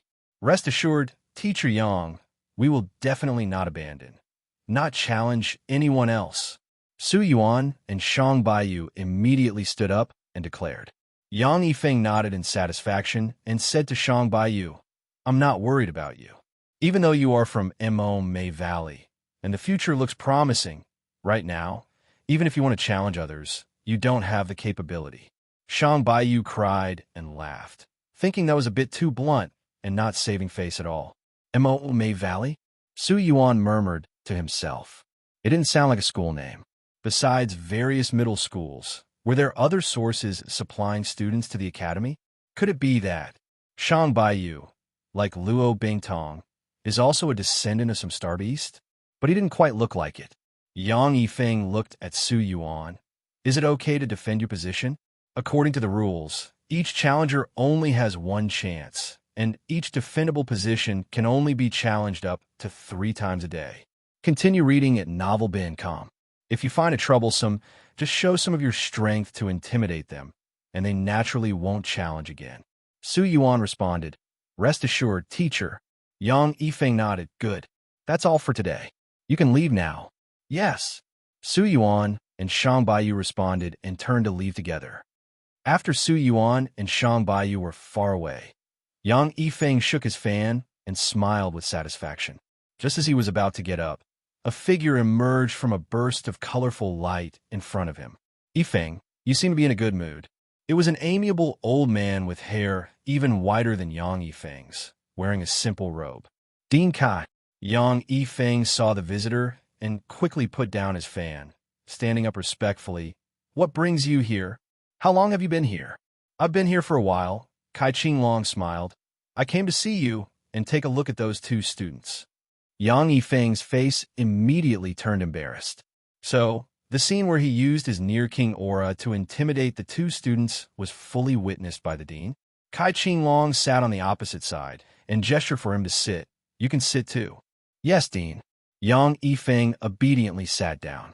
Kai Qinglong said slowly, These 2 kids have a lot of potential. I understand.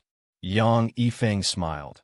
Rest assured, Dean, since they have been entrusted to me, I will do my best to guide them. Kai Qinglong smiled warmly. I naturally believe you will teach them well. Yang Yifeng asked, So what do you mean? Kai Qinglong paused, then looked directly at Yang Yifeng. What I mean is hope still exists. Yang Yifeng paused, then shook his head with a smile. The severe loss of origin energy makes it uncertain how many more years I can live. So many years have passed without finding a cure. There is no hope left in the East Continent. Kai Qing said, if there's no hope in the East Continent, what about beyond the sea? The star sand blows across the sea, dividing the 4 continents. The burning sun path is lost, and the king level struggles to cross. Going to the other 3 continents is already hard enough, let alone finding a cure. Kai Qing lowered his voice and suggested, the world changes. Yin and Yang are unpredictable. Perhaps in a few years, new changes may occur. Yang Yifeng seemed to catch on to something, sitting there pondering. Kai Qing smiled, his shoulders shook, colorful light flashed, and in an instant, he disappeared from where he stood. Watching Kai Qing leave, Yang Yifeng's previously lazy and indifferent eyes gleamed brighter and sharper. After returning to the dormitory, Su Yuan immediately took out his phone to ask Wang Haiping. Knowing that Yang Yifeng was a super expert just one step away from the king level, he had to verify this information no matter what. The call connected quickly. Director Wang. Su Yuan? Calling me on the first day of school. Is it about the tutor pre-selection? Yes, I have some questions about the tutor pre-selection. Wang Haiping laughed. Ask away. There are many teachers at Demon Capital Academy, but there are only over 20 at the Burning Sun level. I more or less know them. So who chose you? It was teacher Yang Yifeng. Oh, was it really him? Wang Haiping laughed. A few days ago, he called to inquire about you. I guess he might choose you. This is great. Now we are fellow students under the same teacher. Su Yuan asked directly. Director Wang, I wanted to ask if it's true, as teacher Yang Yifeng said, that he is just a step away from the king level. Wang Haiping did not hesitate. Yes, he is indeed just a step away from the king level, but that step, who knows how long it will take to cross. Good. Su Yuan nodded after a brief contemplation. As long as this confirmation was in place, breaking through to the king level is extremely challenging and won't be easy. Wang Haiping asked, any other questions? Not for now. All right. If you have any other questions in the future, feel free to find me, junior brother. Su Yuan laughed. All right, senior brother. After hanging up, Su Yuan started to ponder. Since Yang Yifeng was indeed a super expert just a step away from the king level, there really was no need to change tutors. Besides, Su Yuan was never that picky about his tutor. At Guangchuan Education Bureau, Wang Haiping put down the phone, sighed, and shook his head with a wry smile. Su Yuan, you can't blame me. You didn't ask, so I can't reveal the shortcomings of our own teacher. Most of the Burning Sun level teachers at Demon Capital Academy probably didn't know some of the things about Yang Yifeng. Most people only knew that Yang Yifeng had been teaching at Demon Capital Academy for decades, seemingly unchanged since they met him. But as Yang Yifeng's student, Wang Haiping inadvertently came to understand some of Yang Yifeng's past. After all, the teacher was once a king level. The next day, around 2 p.m., Su Yuan was refining star power in the cultivation room on the second floor when his phone suddenly rang ding-ding. It's time. Su Yuan opened his eyes, got up, and walked over to check his phone. Freshman Wang Chong has issued a mentor challenge. Please confirm and proceed to combat hall number 1 to accept the challenge. Freshman He Huanyan has issued a mentor challenge. Please confirm and proceed to combat hall number 1 to accept the challenge. Freshman Luo Wenbin has issued a mentor challenge. Please confirm and proceed to combat hall number 1 to accept the challenge. 3 messages in a row. All notifications from the Academic Affairs Office. 3 people challenged me on the first day. There might be more, but the limit was reached, so these 3 were selected. It seems that having no background and no fame indeed makes me an easier target. Su Yuan shook his head. Although he anticipated being challenged, he hadn't expected to reach the challenge limit on the first day. Last night, to facilitate student challenges, all the pre-selected student lists for the teachers had been released. This time, there were 16 Burning Sun level teachers in total, with 28 students selected. That meant there were 28 spots. In theory, with over 100 bronze level freshmen challenging 28 targets, excluding a few predetermined spots for individuals like Shang Baiyu, Each Burning Sun level teacher students would receive no more than 6 challenges. Yet, on the first day alone, at least 3 people had approached him. Su Yuan didn't believe others faced the same situation. Solve this early, and I can get back to cultivation sooner.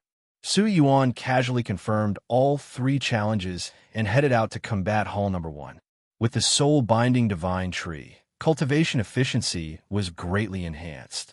When Su Yuan arrived yesterday, he had only felt the surrounding star power concentration increase by over 30%.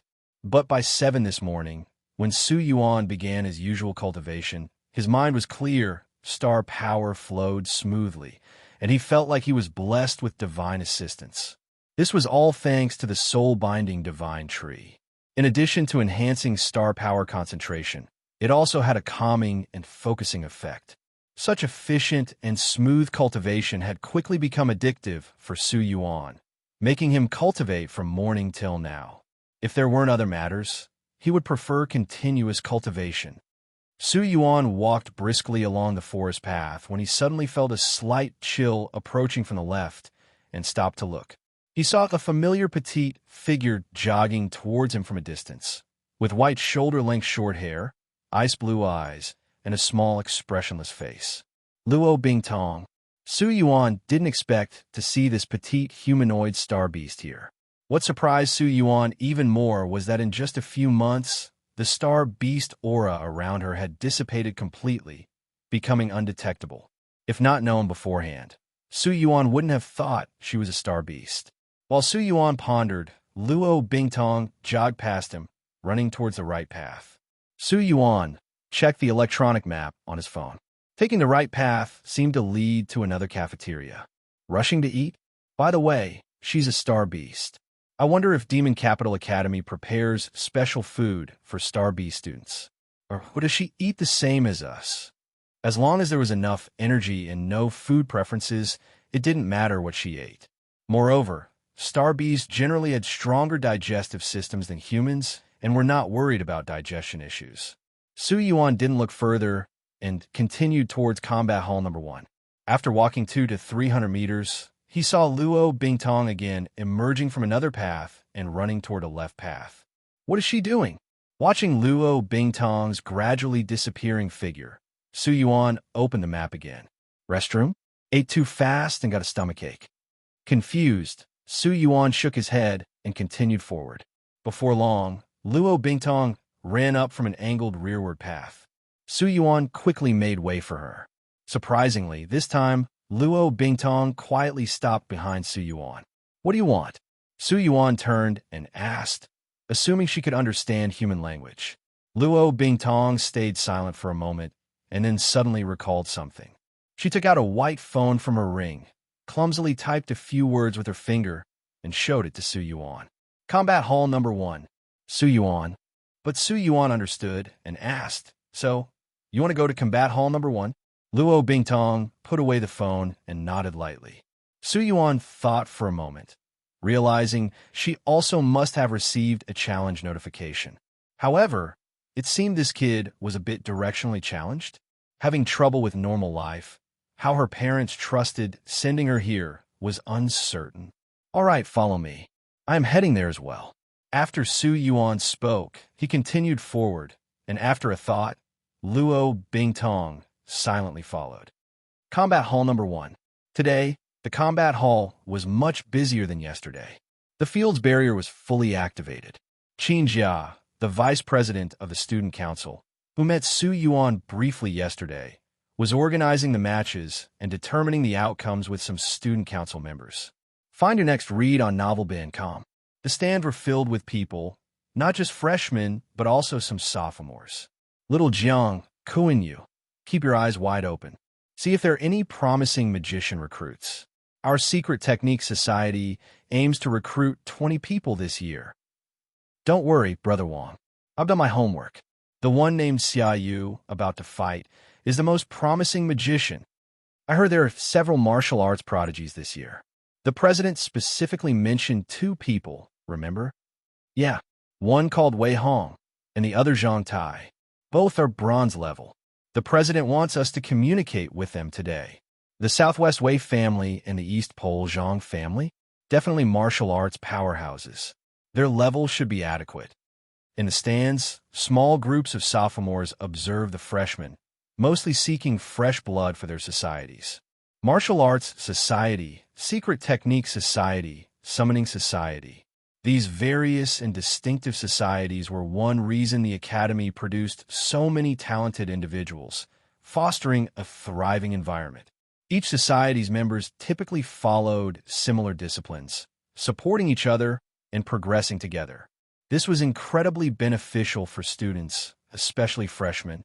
Although official society recruitment was set to start after the 9th, these sophomores were already scouting for talent and initiating communications. At this time, the arena was 99% filled with this year's freshmen, including a few special recruits and top-ranked students from the entrance exam. Even if they weren't challenged, they were here to watch. After all, today was packed with many bronze-level matches. Being in the same school, all top geniuses naturally wanted to see how good others were. At the east gate of the Practical Combat Hall, Su Yuan and Luo Bingtong had just entered, attracting quite a bit of attention. Of course, it wasn't Su Yuan who drew the attention, but rather the cold, silver-haired Luo Bingtong, who was quite conspicuous. How did they end up together? Xiang Dingxian saw Su Yuan and Luo Bingtong entering and couldn't help but frown slightly. Who are they? A handsome young man with green hair and green eyes asked. Xiang Dingxian replied casually, "The other two special recruits in my batch." Additional special recruits? Seeing the interest in the green-haired youth's eyes, Xiang Dingxian frowned and said, "Yi Qing, he's my opponent. Don't get involved." Yi Qing, a genius beast tamer from the capital beast taming family of Yi family and the top recruit of this year's official special recruitment at Demon Capital Academy. "So, you have a grudge against him?" Yi Qing waved his hand and smiled. "Don't worry, I'm not interested in him." Xiang Dingxian nodded and said no more.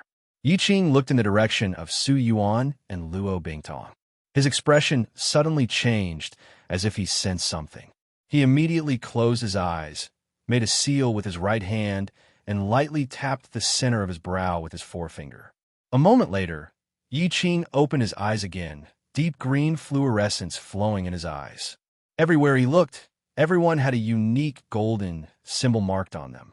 Blue auxiliary pupil skill, peeping technique. It could see through and identify the essence of targets, and at higher levels could break through most transformations, illusions, and disguises. At this moment, in Yi Qing's vision, all the golden symbols on Su Yuan and the others were the same, representing human. Only Luo Bingtong's was different. Her symbol was much more complex than the others, representing dragon.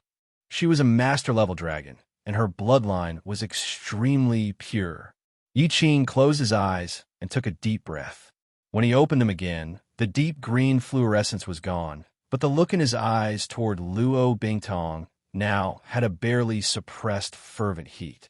Su Yuan observed the two people dueling in the field, one of whom was Xiaoyu from Demon City. She wielded a delicate and expensive red gemstone wand, effortlessly launching various size fireballs continuously in front of her, reminiscent of a human cannon. Her fighting style was as fiery as her temper. If not for the high physical and magical resistance of the Practical Combat Hall's floor, plus the barrier, the high school's Practical Combat Hall would have been dismantled in no time. As for her opponent, it was a female water element magician named Lu Yi, ranked 68 in the entrance rankings.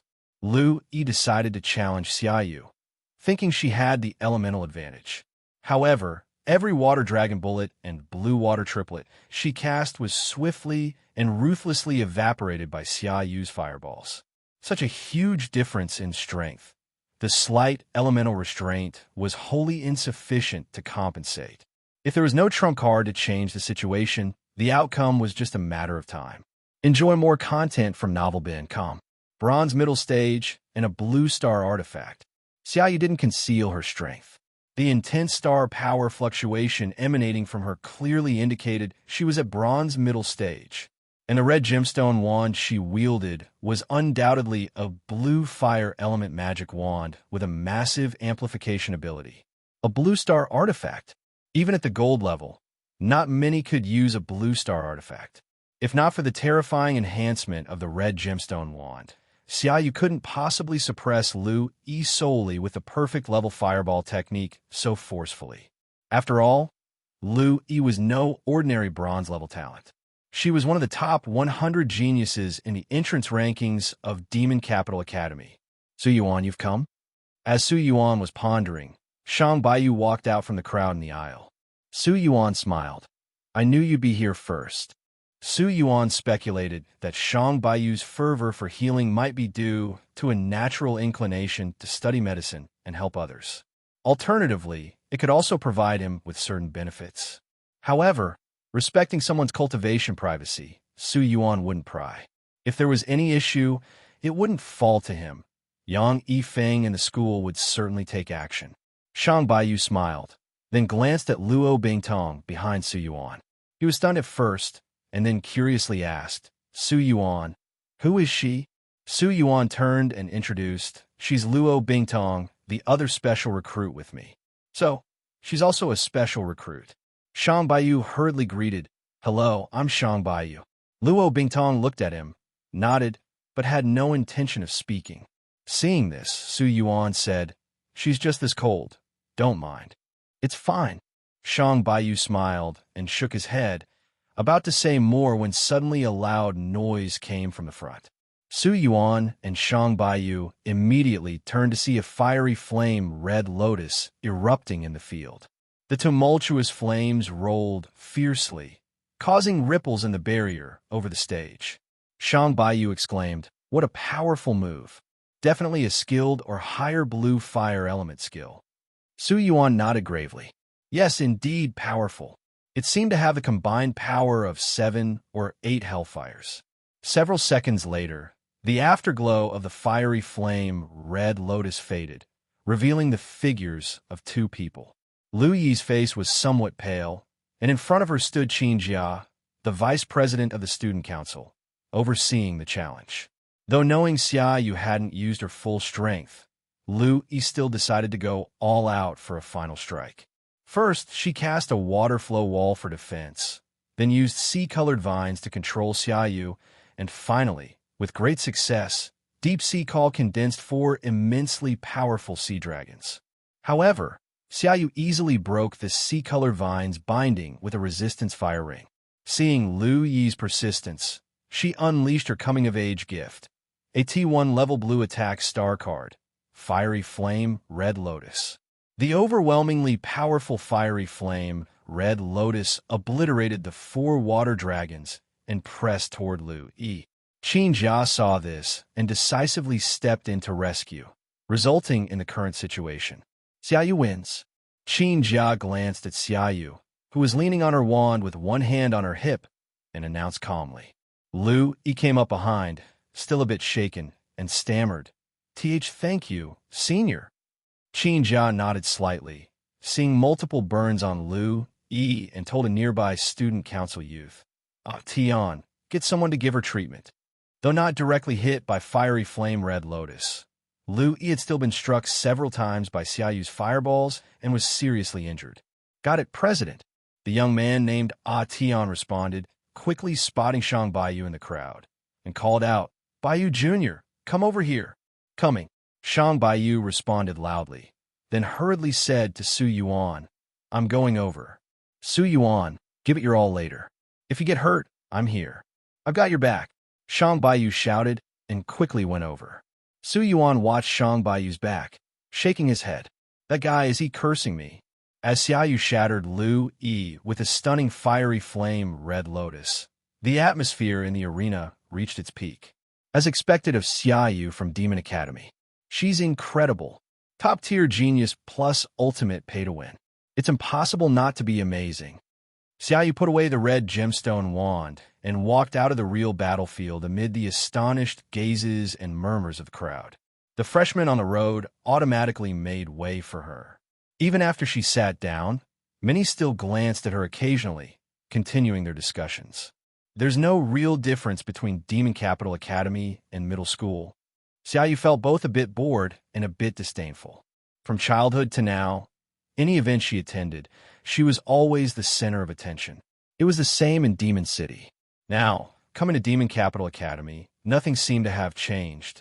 I originally thought that girl named Lu E could pique my interest, but she was defeated as soon as I got a bit serious. Perhaps I should have stayed in Demon City. At least there, a few formidable people exist. Xiaoyu shook her head. She initially planned to stay in Demon City. However, what was the point of staying there, where everything would be observed by that woman? No matter how remarkable her achievements, her family would only think it was that woman's arrangement and care. Achieving higher feats than her in Demon Academy was impossible. To prove she was no less than her, she had to go to Capital City or Demon Capital. At the edge of the arena, Qin Jia checked the list and announced, "Next group, Yao Tianba challenges Luo Bingtong." Just in time, Su Yuan's heart thumped slightly as he turned to look at Luo Bingtong beside him. Luo Bingtong also looked back at him. Then, she silently walked out from the crowd towards the platform. Mysterious Star Beast Identity.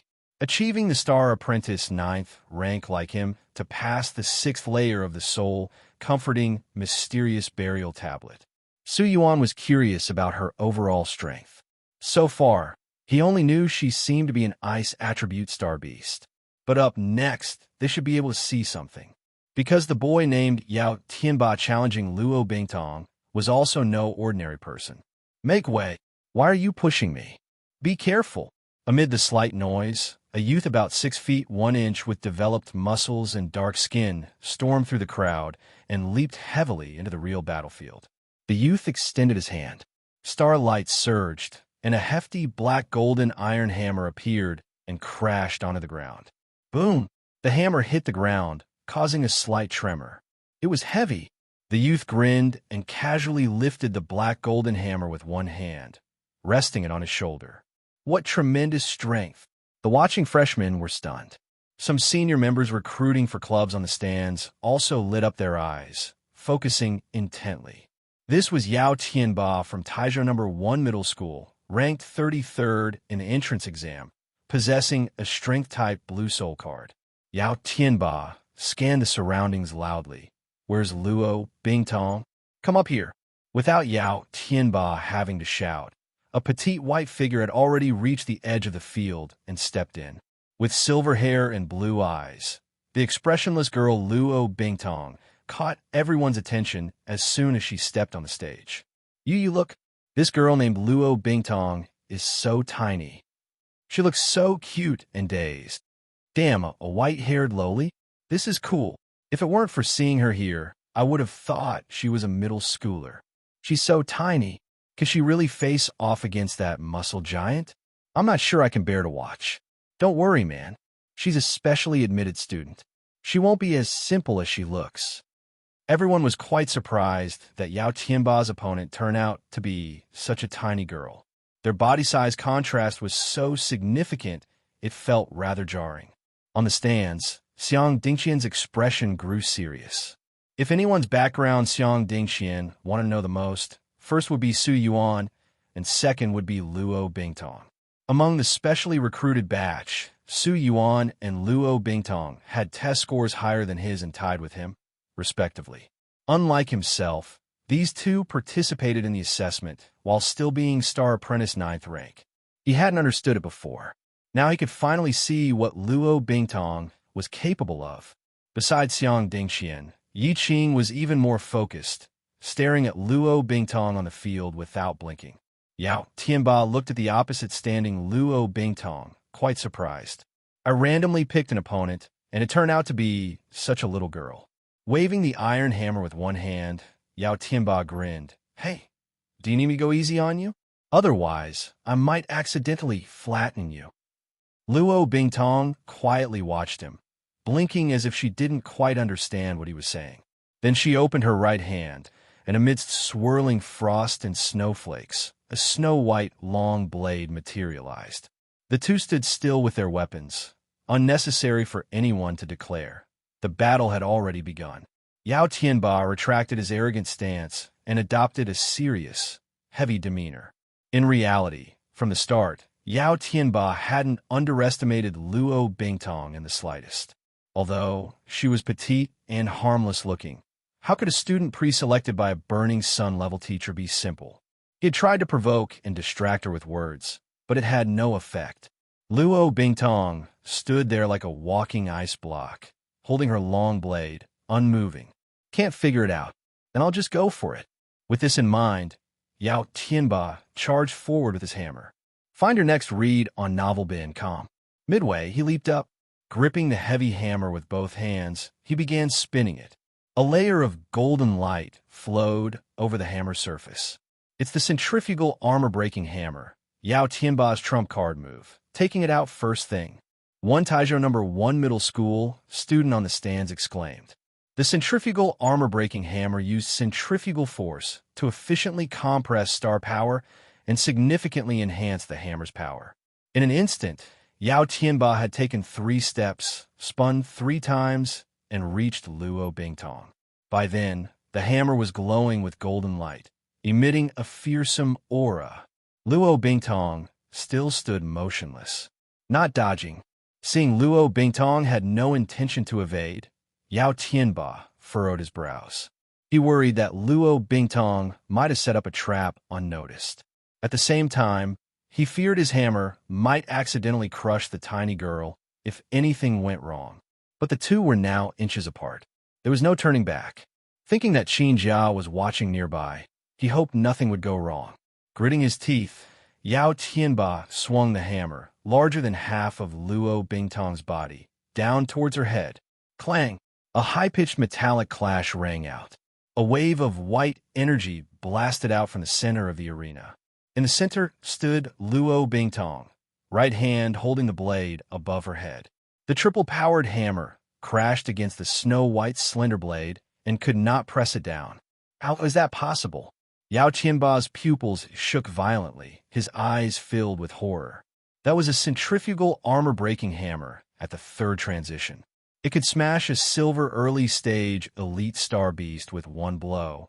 Yet it was blocked by a girl, not even reaching his chest height. Am I dreaming? Yao Tianba's mind buzzed. He couldn't accept the outcome before him. After a brief silence, the entire hall suddenly erupted with a wave of exclamations. What? She caught it with one hand. Could it be that Yao Tianba's hammer is actually made of plastic, and that unstoppable aura was just a fake? Impossible. Su Yuan gazed at Luo Bingtong, who had stopped the iron hammer with her blade, his expression becoming slightly serious. This strength is a bit too astonishing. Her strength talent is higher than mine, possibly even full marks. Moreover, her talent must have enhanced her strength. On the field, Luo Bingtong slightly raised her head after stopping the hammer. Read exclusive adventures at Novel.com. Yao Tianba came to his senses instantly and thought to himself, not good. In the next moment, Luo Bingtong raised her snow-white long knife. Yao Tianba only felt a terrifying force coming from the blade. He was immediately sent flying. Yao Tianba groaned, didn't bother to stabilize the churning blood in his chest, and quickly stood up. In just a moment, Luo Bingtong had already charged with her blade, brutally and directly slashing again. A layer of golden gang surged onto his body. Yao Tianba steadied his lower body with a 1,000-pound fall and swung his hammer again. Die! However, the result was not ideal. Though Yao Tianba wasn't chopped flying due to the effect of the 1,000-pound fall, his hands went numb, and he retreated 2 steps.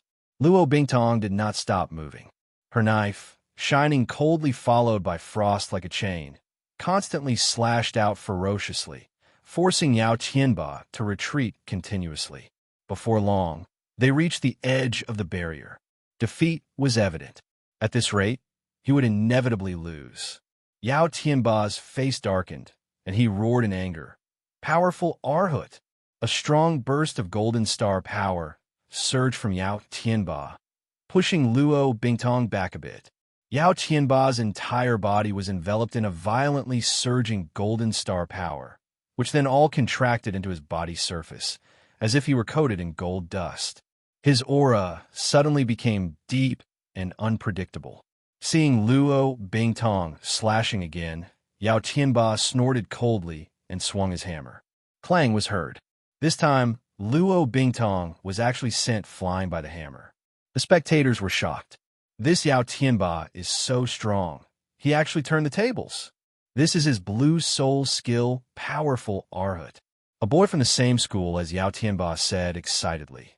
With this skill, he's incredibly strong and invulnerable to blades and spears. Just with this move, no one in Taizhou's high schools can match him. Luo Bingtong quickly stabilized her retreating figure. Even after being hit by Yao Tianba's transformed Arhut form, Luo Bingtong seemed unhurt. Her constitution was quite remarkable. Seeing Luo Bingtong unharmed after being sent flying made Yao Tianba's eyes narrow. Time to use the ultimate move.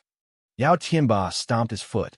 A large amount of golden star power surged, and the dense golden light rippled around him like morning light. Then Yao Tianba shot out like a dazzling golden star, charging at Luo Bingtong again. Great success, green skill, Dawn Star. Faced with such an unstoppable attack, Luo Bingtong gripped her long knife with both hands. The white light on the blade intensified. Instead of retreating, she advanced. The two zoomed toward each other. Be it on the walkway or the stands, everyone held their breath and focused intently on this clash. In an instant, Luo Bingtong's long knife struck Yao Tianba's heavy hammer. Clang! The shock wave exploded. The weapons halted in midair.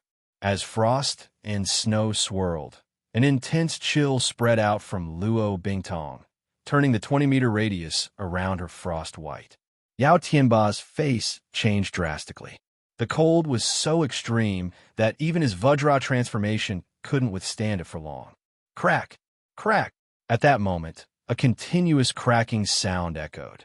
At the intersection of the black gold hammer and the long knife, a terrifyingly cold, ice-blue mark appeared. Ice quickly spread from the mark, soon freezing the entire hammer and approaching Yao Tianba's hands. A chilling premonition rose in Yao Tianba's heart. He let go of the black gold hammer without hesitation. The frozen hammer fell to the ground and shattered into pieces. The entire practical combat hall gasped. That was a green star device, and it was destroyed just like that? A bronze level destroyed a green star device? Xiang Dingqian's pupils shook slightly at Luo Bingtong's astonishing performance, finding it hard to come back to his senses. Even with all his strength, he couldn't destroy a green star device. Yet Luo Bingtong did it with one strike. Meanwhile, Yi Qing's eyes sparkled, continually rubbing his fists, suppressing his strong desire. After breaking the dark gold hammer, Luo Bingtong faced no obstacles and slashed at Yao Tianba. I admit defeat. Yao Tianba was terrified. Even after becoming an invulnerable Arhut, he didn't dare face Luo Bingtong's strike. Not just the immense power, but the terrifying coldness on her blade was not something the Arhut golden body could withstand. His body couldn't be tougher than a green-grade hammer, right? The hammer shattered into pieces after being frozen. His flesh and blood couldn't possibly fare better. The snow-white long knife stopped before Yao Tianba. Luo Bingtong raised her head to look at him. Under the ice-blue gaze, Yao Tianba felt as if he had fallen into an ice cave.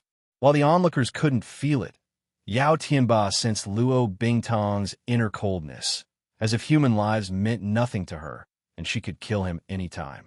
I admit defeat. I admit defeat. Yao Tianba panicked.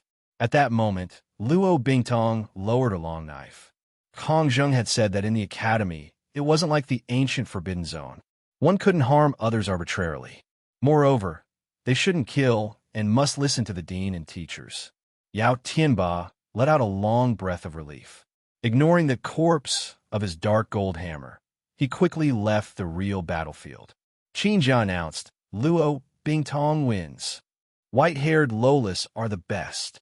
With Luo Bingtong's victory, the entire hall boiled over. A bronze level that could destroy a green star device. Amazing. And she's white-haired. I can't take it. Does anyone know her social media? I want to follow her. In a real battlefield, Qin Jia said to Luo Bingtong, "You have only one challenger today. You can leave now." At these words, Luo Bingtong dispelled her snow-white long knife. Glancing outside, she returned to Su Yuan's side. "Who's that guy? Why is she standing next to him?" "No idea, but they seem to have come together." Su Yuan immediately felt numerous scorching gazes from all directions. Shaking his head slightly, he said to Luo Bingtong, "Your challenges are over. You can go back now." Luo Bingtong took out her phone, tapped on the screen, and then handed it to Su Yuan. "Take me back." Su Yuan. Recalling Luo Bingtong's wandering earlier, Su Yuan guessed that this directionally challenged girl probably couldn't find her way back after just one visit. "All right, wait a moment. I still have to go up later." Luo Bingtong nodded and stood silently beside him. The battle between low-stage Star Car Masters was still very fast. In less than half an hour, there were 5 consecutive matches. And this time slot was specially arranged by the Student Council. All challenges were at the bronze level against the 28 qualifying students of the Burning Sun class. 5 challenges, with challengers ranked as high as 31 and as low as 106, but none succeeded in their challenges. Next group, Wang Chong challenges Su Yuan. "Finally, it's my turn." Su Yuan nodded and said to Luo Bingtong, "Wait here for me. Don't wander off." Luo Bingtong nodded. Wang Chong was the first to take the stage. He was a lean guy, ranked 89th in the freshman list, with a top-grade green soul card, agile movements, and sharp eyes, appearing quite alert. Soon, Su Yuan followed him up. However, Su Yuan didn't hurry to the center of the battlefield, but approached Qin Jia, who was in charge of adjudicating. "Senior Qin, I have 3 challenges, right?" Qin Jia remembered meeting this special admissions student at the school gate yesterday. He nodded and said, "Yes, you have 3. Don't worry about a marathon. We'll arrange the 3 matches spaced out, so you can recover." But Su Yuan said, "I actually want you to arrange all 3 matches together." "Are you sure?" Qin Jia thought Su Yuan didn't realize the strength of his opponents and reminded, "All those ranked within the top 100 are not weak. Wang Chong is 89th, and the next 2, He Huanyin and Luo Wenbin, are ranked 44th and 52nd respectively." "Yes, I'm sure," Su Yuan nodded. If it wasn't necessary to go one-on-one, Su Yuan would directly face all 3 at once. Qin Jia frowned slightly, thinking Su Yuan was being overconfident, but since he insisted, he let it be. "All right, that's fine." Qin Jia agreed and casually adjusted the upcoming sequence. "Thanks for the trouble, Senior." Su Yuan thanked him and then walked to the center of the field. Although the conversation was not loud, since Qin Jia was near the edge, some new students nearby heard Su Yuan talking to Qin Jia. "This Su Yuan has some nerve. Indeed, quite daring. I saw Luo Bingtong with him earlier. Anyone knows his background?" A brown-haired young man behind them leaned over and said, "You guys are really ignorant. Although I don't know his background, according to the information I got on the forum, he is the top-ranked special admissions student in the same group as Luo Bingtong and Capital City's Xiang Dingxian." "You mean he's stronger than Luo Bingtong?" The brown-haired youth chuckled. "I can't guarantee it. We'll see soon enough." On the battlefield, Wang Chong pulled out a long knife and said solemnly, "I heard what you talked to that senior about. It seems you are quite confident in your strength." Su Yuan nodded, fairly confident. To become a top player, while avoiding arrogance, one must have a realistic understanding of oneself. With his current strength, Su Yuan was confident that below the silver level, it was hard for anyone to pose a threat to him. Only top-tier geniuses like Luo Bingtong could make him exert some effort. Hearing this, Wang Chong frowned slightly. The opponent looked ordinary but exuded such strong confidence it caused him some pressure. Seeing that Su Yuan hadn't drawn his weapon yet, Wang Chong said, "Get ready quickly, I'm coming." Su Yuan nodded. His right hand's demon ring glowed with a faint light. Then, he formed seals with both hands and slashed fiercely in front of him. The pitch-black gate of hell spread out in front of him, emitting violent, cold, and chaotic aura that spilled into the field. Then, one after another, giant skeleton wolves over 3 meters long, engulfed in black flames, squeezed out from it. Awoo! 6 Netherfire Steelbone Wolves lined up in front of Su Yuan. Their powerful star power at Bronze High Stage burst forth without restraint.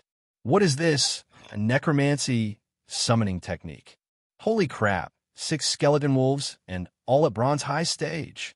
Is this what special admission students are like? That's freaking insane. The new students in the practical combat hall were all stunned. Besides Xia Yu and nearly 100 at Bronze Early Stage, most of the new students were only at Star Apprentice 9th rank.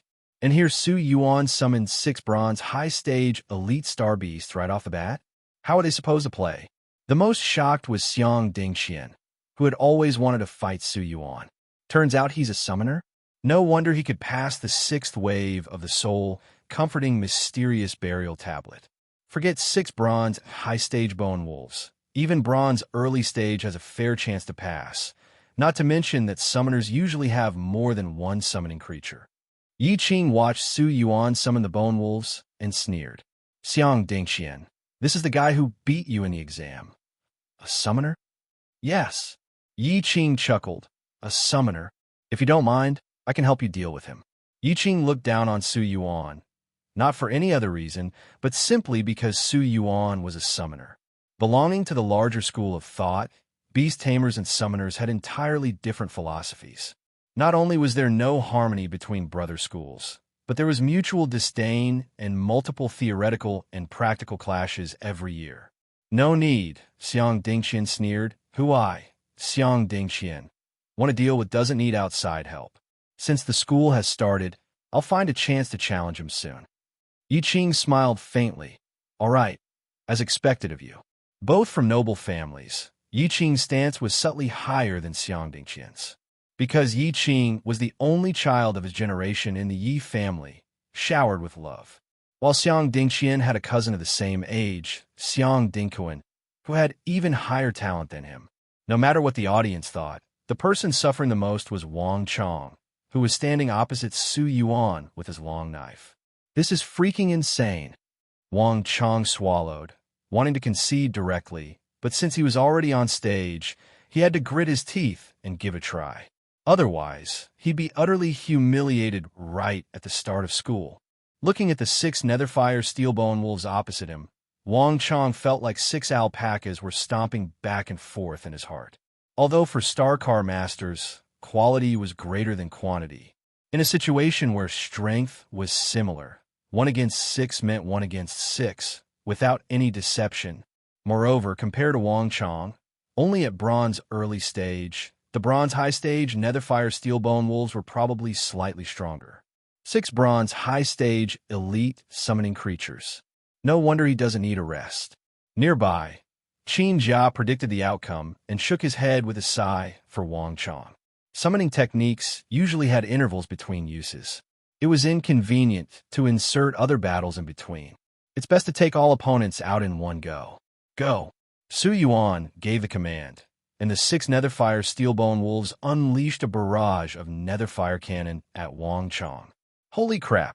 Wang Chong's face changed dramatically. He immediately activated his star power and jumped, summoning a star power shield to protect himself while dodging. Boom, boom, boom! Balls of Netherfire cannon exploded around Wang Chong, the black flames swelling and spreading, quickly engulfing him. But soon, the stubborn Wang Chong staggered out of the billowing black flames, covered in soot, with a burn on his left arm and a trace of blood at the corner of his mouth. As a top 100 student of Demon Capital Academy, Wang Chong had excellent combat skills. In just a few moments, Wang Chong found the best route to dodge the 6 Netherfire cannon's central impact points, avoiding serious injury. However, even without a direct hit, the explosion's aftershock from the Netherfire cannon still impacted Wang Chong significantly. Just after charging out before he could catch his breath, he saw 6 Netherfire Steelbone Wolves in front of him, now with new Netherfire cannons ready to fire. Damn it! Wang Chong could only curse in his heart and quickly shouted, I concede. But it was a tad late. The 6 Netherfire Steelbone Wolves unleashed their second salvo. The deafening explosions roared, and the black flames engulfed Wang Chong again, shocking the audience. As the black flames subsided, Everyone could see that Wang Chong was shivering in the midst of the black flames, not daring to move. At the last moment, Su Yuan had commanded the 6 Netherfire Steelbone Wolves to avoid hitting Wang Chong. Qin Jia nodded and announced, "Su Yuan wins. Summoners are really strong. It's completely bullying." Indeed, he won too easily. Su Yuan didn't even move. He easily won, relying solely on the 6 Netherfire Steelbone Wolves, which made the surrounding freshmen envious. Next, He Huanyan challenges Su Yuan. Since Su Yuan didn't need a break, Qin Jia immediately called the next challenger onto the stage. He Huanyan, ranked 44th, with a top-grade green soul card. After stepping up, He Huanyan pulled out a green longsword, with a gentle breeze on the sword. She was a wind element star car master dressed in a white training suit, looking valiant. He Huanyan, Su Yuan. They announced their names, signifying the start of the duel. Facing the 6 Netherfire Steelbone Wolves that crushed the previous opponent, He Huanyan showed no fear, seemingly having a strategy to deal with them. Against a summoner, it's best to avoid the summons and attack the summoner directly, He Huanyan thought to herself. Compared to regular magicians, 90% of summoners' power was in their summons, making them more vulnerable. Hence, they usually had strong self-defense skills. But still, compared to defeating all of a summoner's creatures, forcing out and breaking the summoner's self-defense was more effective. In fact, those trying to defeat all a summoner's creatures usually got exhausted. Explore more adventures at novelband.com. He Huanyan immediately activated her star power and charged towards Su Yuan, enhanced by wind elements. Su Yuan mentally commanded the Netherfire Steelbone Wolves to attack. The 6 Netherfire Steelbone Wolves gathered black flames in their mouths, preparing to launch the Netherfire cannons. The surrounding spectators couldn't help but comment. "Say move again. Su Yuan is a bit sly. You don't understand. One good move is enough. Practicality is key." In just a few moments, the first round of 6 Wolves' artillery was ready and fired at He Huanyan. He Huanyan was prepared. She formed a seal with her left hand, unleashing a large amount of wind elements around her into a 4-meter-long, powerful wind field.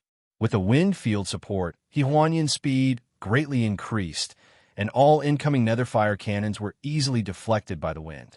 Although the wind didn't specifically counterfire, it had a significant impact on the fire. Wind Wandering Step? Su Yuan was a bit surprised.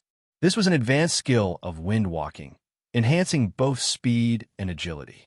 He Huanyan had cultivated it to great success, nearly reaching perfect level. Impressive. In this case, the Netherfire cannons were ineffective. If a single cannon couldn't break the wind field, more of them would be equally ineffective. However, the strength of the Netherfire Steelbone Wolves wasn't just in their cannons. As balanced summoning creatures excelling in strength, agility, and defense, they were powerful in close combat. Su Yuan pointed and commanded, "Go! Tear her apart." Ow! The eyes of the 6 Netherfire Steelbone Wolves flickered with black flames. Their ferocity on full display, they all charged at He Huanyan. Facing the joint attack of the 6 Netherfire Steelbone Wolves, He Huanyan's eyes sharpened. Her left hand quickly formed a seal, and her entire being became increasingly ethereal. Trivial wind everywhere. In the next moment, He Huanyan twisted her body, transforming into a subtle, clear wind that swiftly slipped through the gaps between the wolves. Wind breath skill. She actually mastered such a rare wind skill. There were countless skills, but someone recognized the one He Huanyan used. Wind breath skill, a green skill, allows the user to become a wind attribute energy body for a short time, accelerating and passing through very small gaps.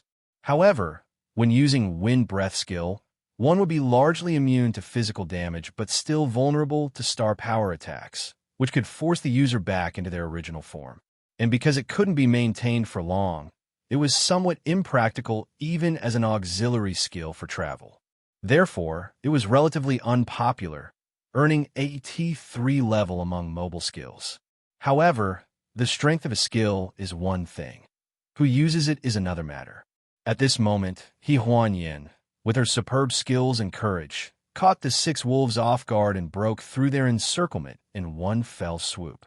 As He Huanyin reappeared, she brandished her longsword. Amidst the clear wind, her figure shot out like a white rainbow, thrusting her sword towards Su Yuan's chest. Fast sword chasing wind. Seeing the sword about to strike Su Yuan, He Huanyin felt a trace of heat. Glancing sideways, she saw fierce flames ignite in Su Yuan's right hand. Sizzle. The interwoven golden flames of the golden burning hand grabbed the oncoming chasing wind sword.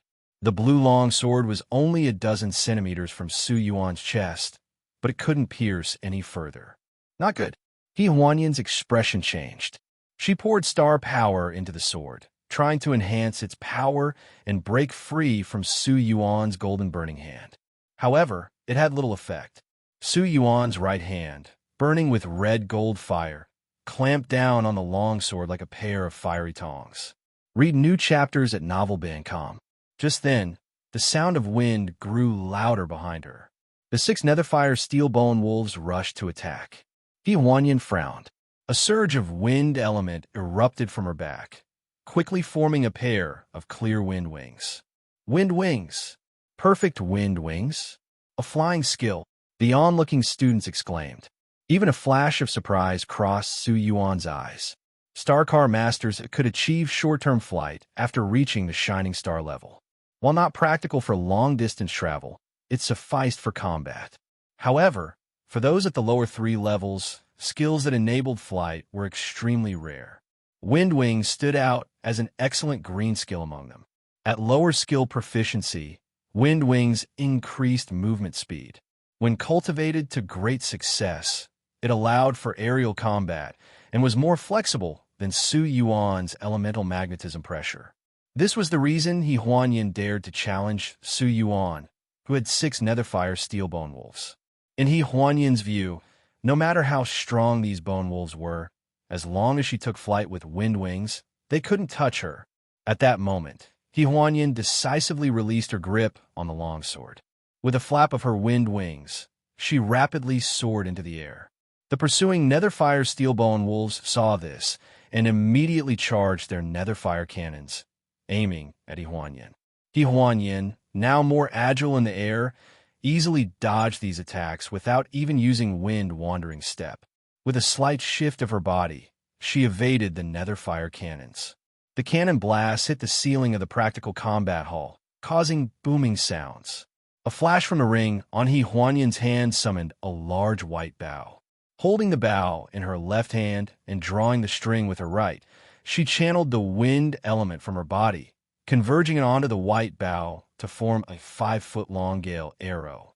Down at the helpless Su Yuan and the 6 bone wolves, He Huanyin's lips curled slightly. You're different from other summoners, skilled in defense skills and having decent close combat capability. But if this is all you have to protect yourself, I fear I'll be taking your place. He Huanyin aimed her gale arrow, the surrounding freshmen amazed by its imminent release.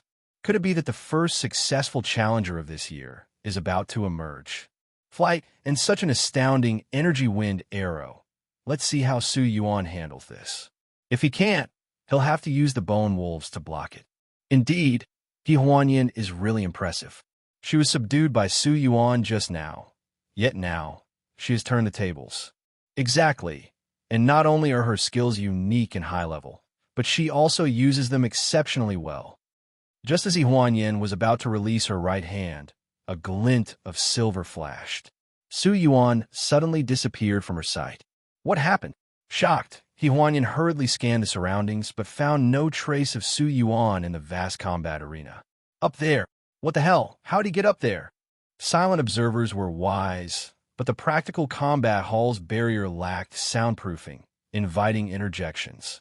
Hearing the exclamations, He Huanyin sensed a slight disturbance behind her. Without hesitating, she flapped her wind wings to flee forward. Just then, a slightly indifferent voice sounded from behind.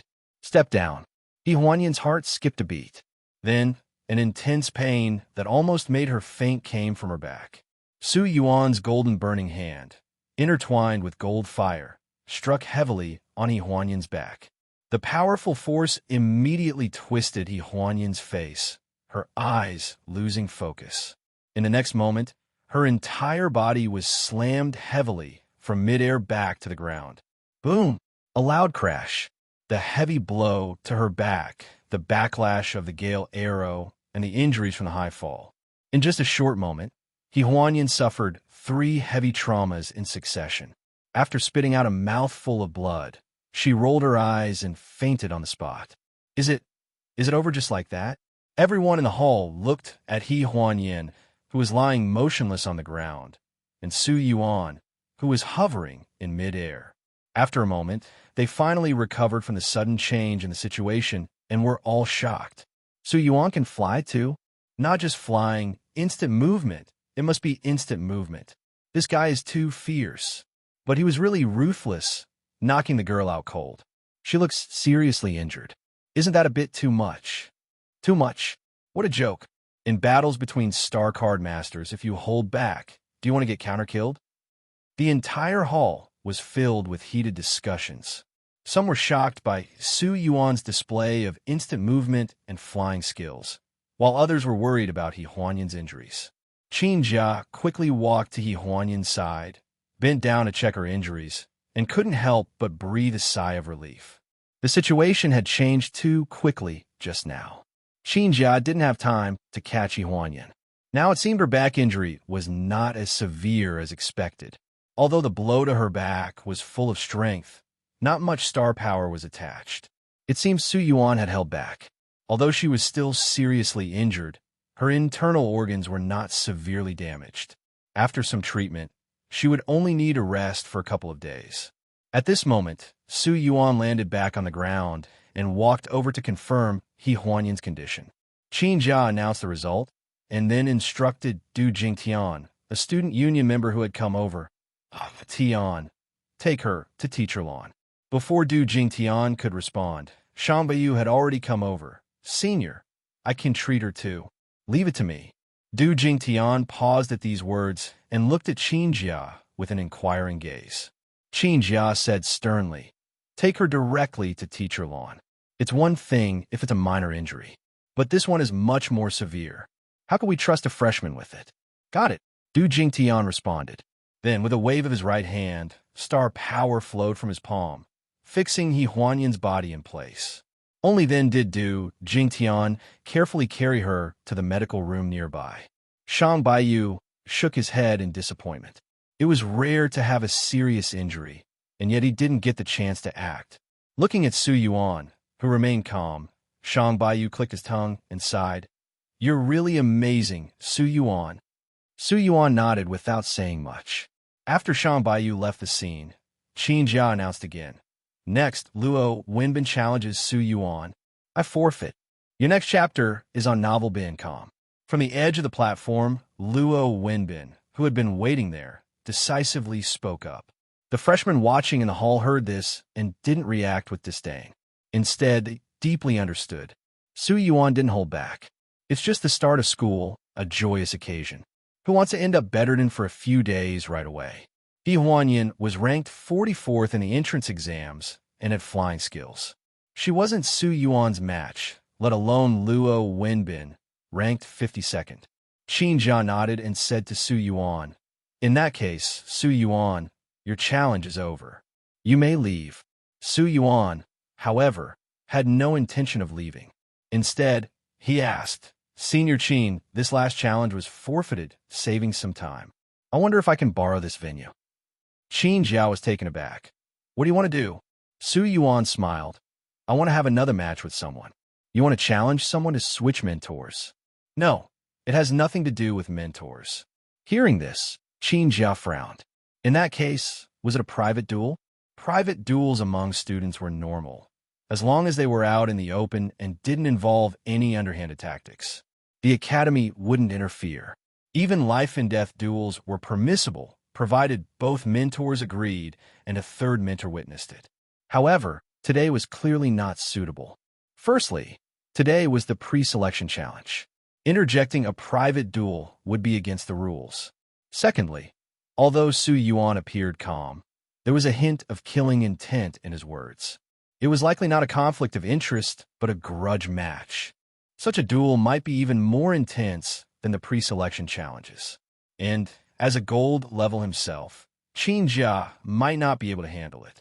If something happened, both he and the student union would be held responsible. Qin Jia hadn't responded yet, but the freshmen in the hall were all excited. Su Yuan is challenging someone else? Awesome. Agree quickly. The person Su Yuan wants to challenge mustn't be simple. This will be even more exciting than the pre-selection challenge. Exactly. I wonder who Su Yuan is challenging. Hurry up. But Qin Jia wouldn't listen to these coaxing freshmen. Rules were rules. As the vice president of the student union, Qin Jia adhered to the rules, being meticulous and cautious. After a moment of contemplation, Qin Jia shook his head. If you want to fight, do it after the challenges. You should step down now. Let him borrow it. At this moment, a clear voice echoed throughout the hall from not far away. Everyone looked towards the direction of the voice and saw a blue-haired youth striding in from the entrance of the practical combat hall. President Du Jingtian and other student union members hurriedly greeted him. Seeing this, Su Yuan couldn't help but be a little surprised. So Qi Tian is actually the president of Demon Capital Academy. Yes, this blue-haired youth was Qi Tian, whom Su Yuan had met in front of the Dragonbone Gate. Qi Tian walked in briskly and casually said, Qin Jia, lend in the venue. Qin Jia frowned. President, this is a grudge match. If something goes wrong, I know. Qi Tian's expression was indifferent. Star energy shimmered around him, and an enormous wave of star power fluctuation erupted, only to disappear in an instant. As long as I'm here, nothing will go wrong. Su Yuan and the others only felt a sudden pressure on their chests. But Qin Jia, Du Jingtian, and the other student union members were all visibly startled. Du Jingtian exclaimed, President, you've broken through to Shining Star. All right, Qin Jia interrupted Du Jingtian and said to Su Yuan, Since the president has spoken, Su Yuan, you may proceed. Thank you, presidents. Su Yuan glanced at Qi Tian and nodded. Then he turned around, looking up at a certain spot in the stand, and shouted, Aren't you coming down, Xiang Dingxian? Not coming down yet, Xiang Dingxian. As Su Yuan spoke, everyone turned their attention to Xiang Dingxian, who was sitting high up in the stands. So, Su Yuan want to challenge Xiang Dingxian? Who is Xiang Dingxian? A genius from the Xiang family in Capital City. Like Xia Yu, he is one of the most famous new students enrolled this time. How could you not know? What's the use of fame? Luo Bingtong and Su Yuan aren't famous, yet their strength is outstanding, right? Fine. I didn't think I'd have a chance. Let's settle it today. Xiang Dingxian sneered, standing up from his seat in the stands. Yi Qing smiled and said, Do you have confidence in dealing with the summoner? It's just 6 bone wolves. You don't think they really pose any serious threat to me, do you? Yi Qing replied, His summoning technique isn't weak. Although he has only summoned these 6 bone wolves so far, it may not be his strongest summoning technique. Be careful. These bone wolves are just a soldier card. He might also have a general card. Judging from the quality, level, and strength of the Netherfire Steel Bone Wolves Su Yuan summoned, Yi Qing quickly deduced that it was undoubtedly a perfect level green soldier card. For an ordinary bronze level summoner, summoning 3 to 4 bronze high stage elite star beasts with a perfect green soldier card is already impressive. Since Su Yuan can summon 6, it indicates he might have a talent for increasing the summoning limit. The specific conditions for increasing his summoning limit are unclear. If he can also increase the number of general cards, he will definitely seek powerful general cards. However, Yi Qing could never have imagined that Su Yuan was just a guest summoner with a blue summon star device who casually practiced summoning skills. After hearing Yi Qing's words, Xiang Dingqian's expression changed slightly. He took note of it and then walked down from the stands directly toward the real battlefield. Yi Qing crossed his hands under his chin and stared at Su Yuan below. This guy, Su Yuan, does have a good talent. Up to now, I've only perfected 2 green skills. Besides that, He has instant movement and flight skills for self-protection. Let's see if Xiang Dingxian can handle him. If even Xiang Dingxian can't, then it might be worth my personal try. Yi Qing secretly pondered that in the next exchange between the beast-taming and summoning schools, he would represent the younger generation of the beast-taming school, and Su Yuan would be the perfect practice summoner. On the real battlefield, as Xiang Dingxian entered, the atmosphere in the arena heated up. Everyone speculated about what might have happened between Su Yuan and Xiang Dingxian to openly challenge each other in such a setting. Even Xia Yu couldn't help but perk up her ears to listen to the students' discussions around her. However, no one knew the details, making her even more curious. Qin Jia turned to look at Qi Tian, who stood beside her with his arms crossed. From Qi Tian's expression, it seemed he already knew Su Yuan was going to fight Xiang Dingxian. There was no doubt that Qi Tian knew something. Qin Jia lowered her voice and asked, "What exactly happened between them?" Qi Tian replied slowly, "Southgate Dragonhead. Explore more adventures at novel.com." With just a bit of thought, Qin Jia guessed the reason behind the conflict, frowning. So that's how it is. No wonder. This means that without drawing some blood, this fight won't come to a resolution. While Qin Jia was pondering, Xiang Dingxian had already drawn out a black long spear with golden patterns, ready for battle. Qin Jia thought for a moment and then walked to Su Yuan and Xiang Dingxian, giving a reminder, "This battle is for practice. You must not take lives, sever limbs, or cripple anyone. Violations will be severely punished." "Understood."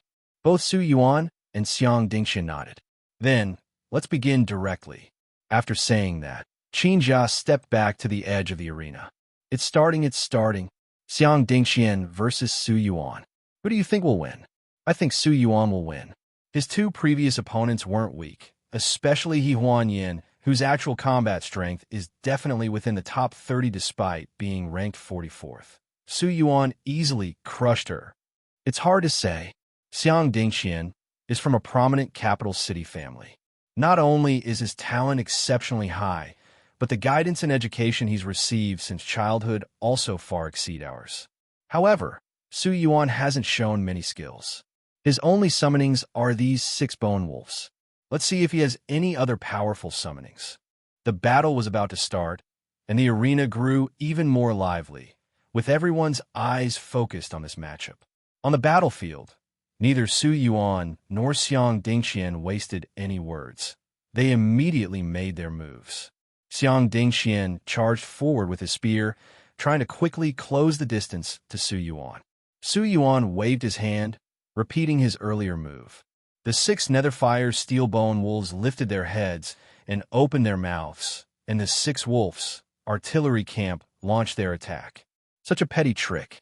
It's one thing to use it against ordinary people, but using this move against me? You're underestimating me, Xiang Dingxian. Xiang Dingxian sneered, raised his left hand to his chest, and suddenly, silver foil-like gang qi burst out from his chest, flowing around him continuously. The Netherfire cannons were charged and fired at Xiang Dingxian. Xiang Dingxian did not dodge or avoid it, swinging his spear and instantly shattering all the Netherfire cannons. Bang, bang, bang. 6 Netherfire cannons exploded successively, and Xiang Dingxian rushed out from the black flames, completely unscathed with the gang qi gently flowing around him. Su Yuan's expression changed slightly. This silver gang is quite impressive. Su Yuan never intended for the Netherfire cannon barrage to solve Xiang Dingxian. But Xiang Dingxian's strength and tactics were still unknown, and using the Netherfire cannons to probe was enough. Now, seeing Xiang Dingxian's power, he realized that special recruits were indeed extraordinary. Xiang Dingxian was significantly stronger than his previous 2 opponents. He had directly endured 6 Netherfire cannons without a scratch. That slowly flowing silver gang qi must be a blue-grade skill. In fact, those silver gang qis were Xiang Dingxian's blue soul skill, heavenly gang energy, awakened at that time. Though seemingly lightweight, they possess a startling energy density far beyond the bronze level limit, impervious to common star power attacks. The Netherfire cannons had no effect. Su Yuan waved his hand, and 6 netherfire steelbone wolves lunged forward. Seeing this, Xiang Dingxian gripped his spear tightly with his right hand, and more heavenly gang energy gushed out from his body, climbing up his right hand and onto the spear.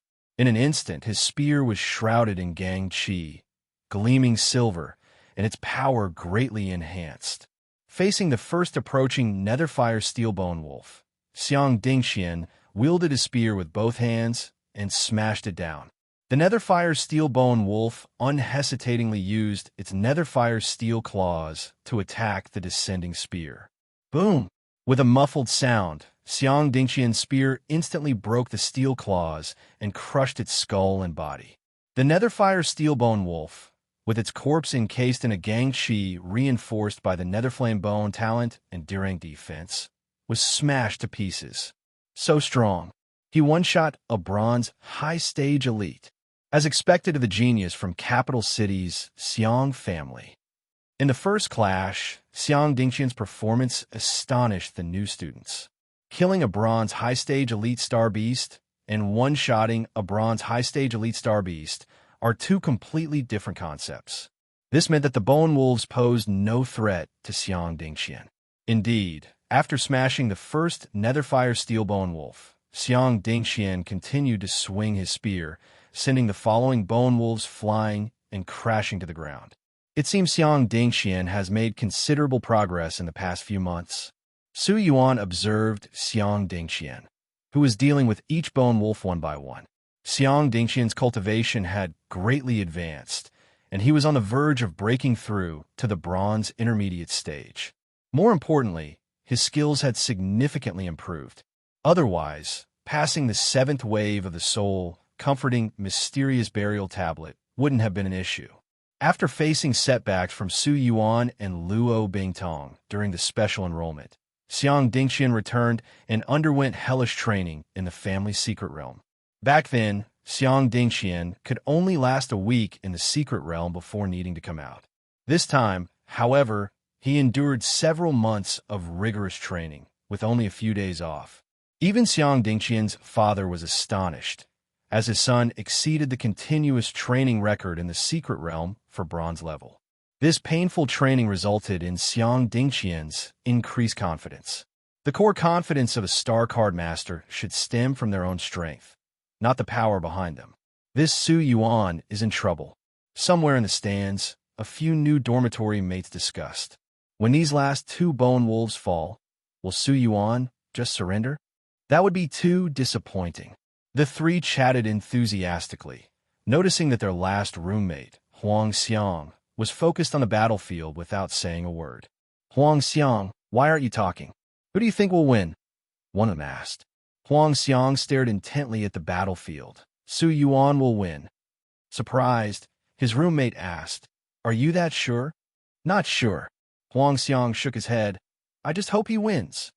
On the battlefield, as Xiang Dingxian was about to destroy the last bone wolf, Su Yuan had no summoning left in front of him. The tension in the stands increased, but Su Yuan remained composed. As Xiang Dingxian approached, Su Yuan made a move, forming seals with his hands. Star power surged and opened a gate of hell several times bigger than before. Here comes the new summoning. What will it be? Another death spirit? Everyone stared intently at the slowly opening gate of hell. Xiang Dingxian noticed Su Yuan's actions, frowned, and poured a large amount of star power into his spear, slashing both white bone wolves aside before swiftly charging at Su Yuan. Even if Su Yuan could escape using instant movement, he had to interrupt the summoning. In a few steps, Xiang Dingxian closed in on Su Yuan. His spear radiated gang chi and star power, thrusting directly at Su Yuan. At that moment, a stone arm burning with green flames emerged from the gate of hell, blocking the spear with its large palm. Xiang Dingxian's pupils contracted. The stone arm pushed him back several meters, spear and all. Then, 2 enormous hellfires, over 6 meters tall, slowly emerged from the gate of hell. At the same time, a violent, chaotic, and evil aura filled the battlefield with their presence. What is this? Holy shit! How did such terrifying monsters appear? Is this even playable? This feels like cheating. At this moment, not only the many new students, but even Chi Tian and Qin Jia and other student council members were stunned. They have the aura of a demon. This is a master-grade hell creature. Qin Jia's face was filled with surprise. Chi Tian also took a deep breath as he looked at Su Yuan. This kid is really something else. In the arena, Xiang Dingxian looked at the two hellfires standing like two small mountains in front of Su Yuan. He only felt his chest tighten and his scalp tingle. The 6-meter-tall gigantic bodies, the chaotic and evil terrifying aura, and the swirling, burning evil green flames. All of this brought an overwhelming sense of suffocation and intense pressure. Damn it! How could he have such terrifying summoned creatures? Xiang Dingxian was horrified. Everyone in the venue was utterly amazed. However, Su Yuan secretly shook his head. In the practical combat hall, it's already disappointing that hellfire cannot descend from the sky in such a dramatic fashion. Opening such a large gate of hell also consumed a lot more star power. Looking at Xiang Dingxian ahead, Su Yuan gave the attack command to the two hellfires with a thought. The green flames burning on the two hellfires suddenly intensified, already initiating evil energy acceleration. Despite their large size, the hellfire had a C-grade agility talent, making their movements quite fast. Coupled with evil energy acceleration, the two hellfires advancing in great strides towards Xiang Dingxian were nothing less than two green meteors. Xiang Dingxian's fighting prowess wasn't low. Even in the face of the terrifying and domineering hellfire, he remained unshaken. With a thought, a lot of substantial silver heavenly gang energy swarmed out from his chest. Bathing in the vast heavenly gang energy, Xiang Dingxian's aura surged rapidly. Holding a long gun, he charged fearlessly. Xiang Dingxian was very clear that close combat was his forte. If he couldn't even win a head-on fight, then there was no need to continue this battle. Bang, bang, bang.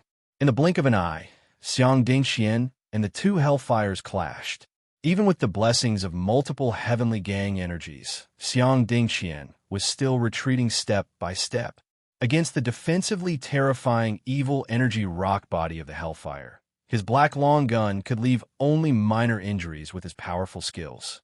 Without skills, he couldn't even break their defense. Experience new tales on FreeWeb Novel.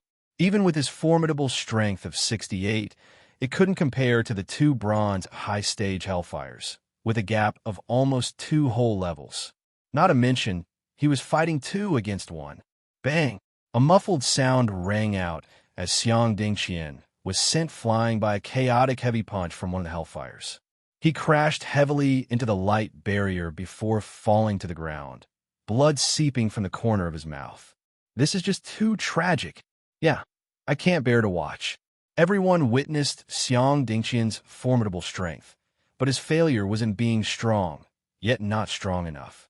If he were a bit stronger, he might stand a chance against the two hellfires. If he were a bit weaker, it would have ended already, rather than being pummeled like a sandbag by the two hellfires. Xiang Dingxian was at a significant disadvantage, but not entirely without hope. He was just barely able to struggle, making it seem so tragic. At this point, the two hellfires, without new instructions from Su Yuan, immediately took strides towards the fallen Xiang Dingxian at the edge of the barrier. Xiang Dingxian stood up, glaring angrily at the two approaching hellfires. Gritting his teeth, he roared, "Damn it, I'll go all out." With a high-speed series of hand seals, Xiang Dingxian slammed his palm onto his chest. A gust of wind arose, and an overwhelming surge of heavenly gang energy burst forth, weaving together like a mad white ribbon. In just a moment, it formed a more than 5-meter-tall ancient general outside Xiang Dingxian, clad in shimmering silver armor and holding a Fontian halberd. This was the greatest result of Xiang Dingxian's months of intense training in the secret realm. Outer Path Avatar, Ancient Military Soul. Outer Path was a major skill category where one's own energy is used to shape a more powerful avatar. This type of star card was exceedingly rare and could be said to be among the most precious of all star cards. In terms of growth, plasticity and combat power, it was exceptionally outstanding. And the ancient military soul was a reward given to Xiang Dingxian and his brother Xiang Dingquan by the Xiang family for gaining special admission to the Three Capitals Academy, serving as their bronze-level soul card. Though noble family progenies had their families as support and access to ample resources, with extended family branches and many direct lineage and collateral descendants, young juniors were numerous. Therefore, noble families didn't blindly nurture their descendants. Basic resources were provided to everyone, but higher-grade resources were given only to those who demonstrated sufficient achievement. This wasn't just because of the limited advanced resources, but also to encourage descendants to strive for excellence. Otherwise, even a family with a king-level foundation would eventually decline if resources were handed out freely. In other words, if Xiang Dingxian hadn't gained special admission to Demon Capital at that time, this precious blue star card, Ancient Military Soul, would have been given to his younger brothers and sisters. After several months of intensive training in the family's secret realm, Xiang Dingxian had already mastered the Ancient Military Soul. The Ancient Military Soul and Xiang Dingxian were highly compatible. Due to Xiang Dingxian's inherent Heavenly Gang energy being a high-density special energy, the military soul he shaped was several levels stronger than those shaped by ordinary star power. Xiang Dingxian called it the Heavenly Gang General. Find exclusive stories on FreeWeb Novel. However, summoning the Heavenly Gang General was too strenuous for the bronze early stage. Not only did it consume a great amount of energy, but it also placed an enormous burden on the body. Xiang Dingxian could only hold it for 5 minutes at most and would have to lie in bed for several days afterward. But in this situation, winning was the most important thing. Xiang Dingxian's eyes shone with divine light as he held his long spear, stepped forward, and charged out. The Heavenly Gang General, formed from condensed Heavenly Gang energy, also charged forward with the Fangtian halberd in hand.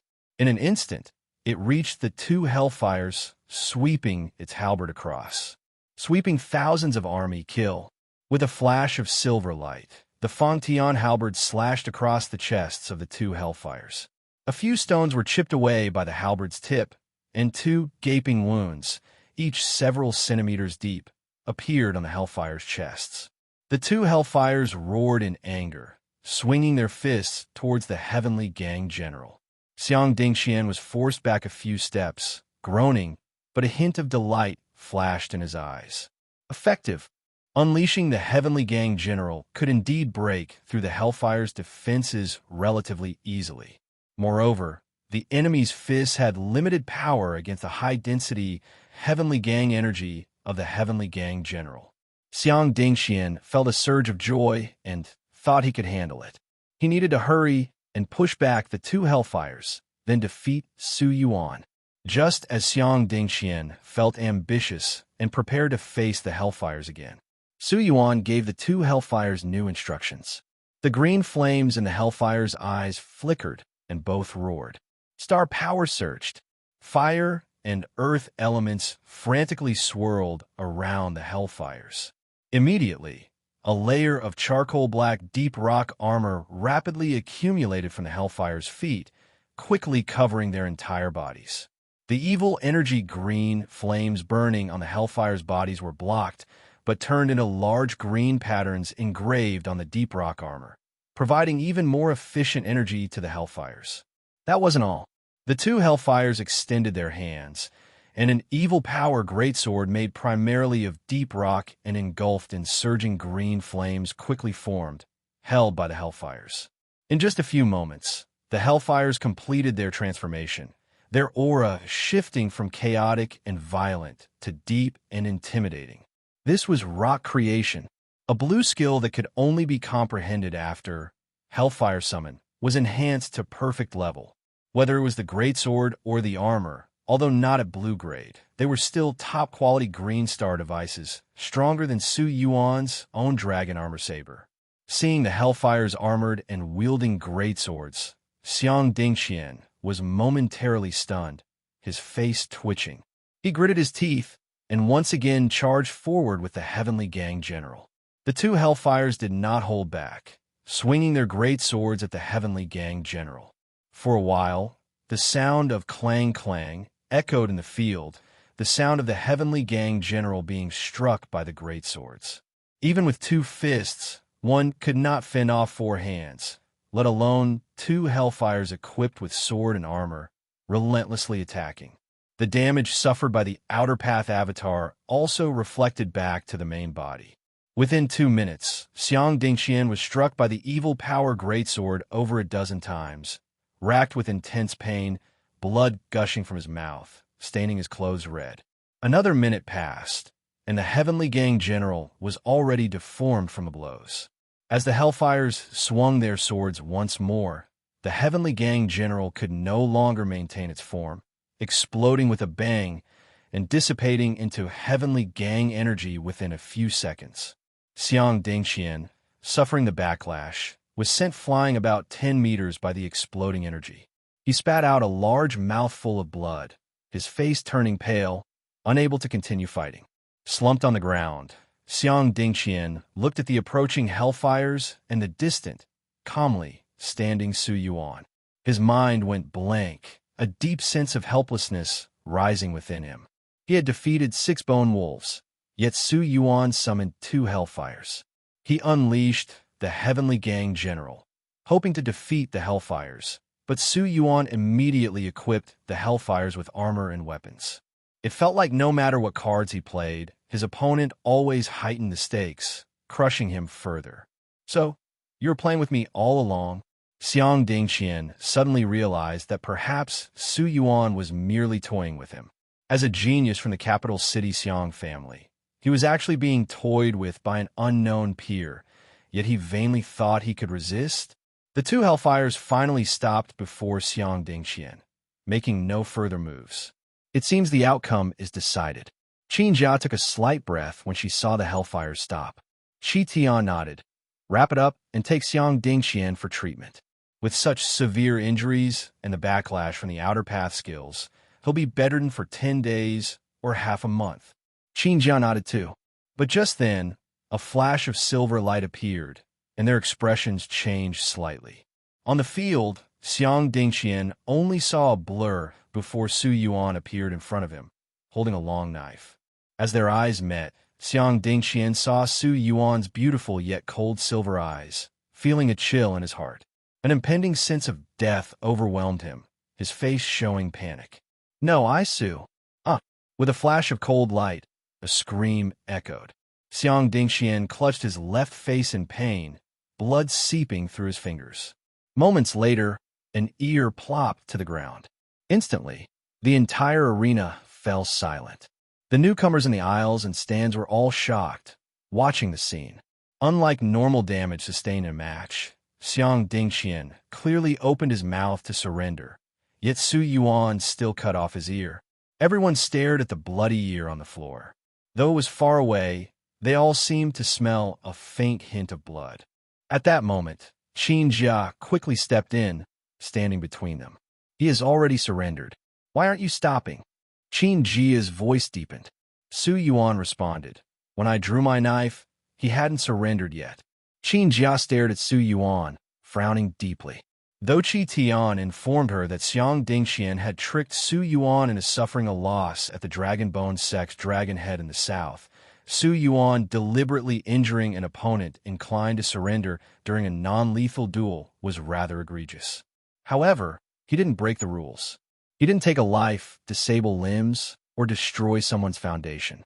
In fact, having an ear cut off wasn't considered a serious injury and could be reattached.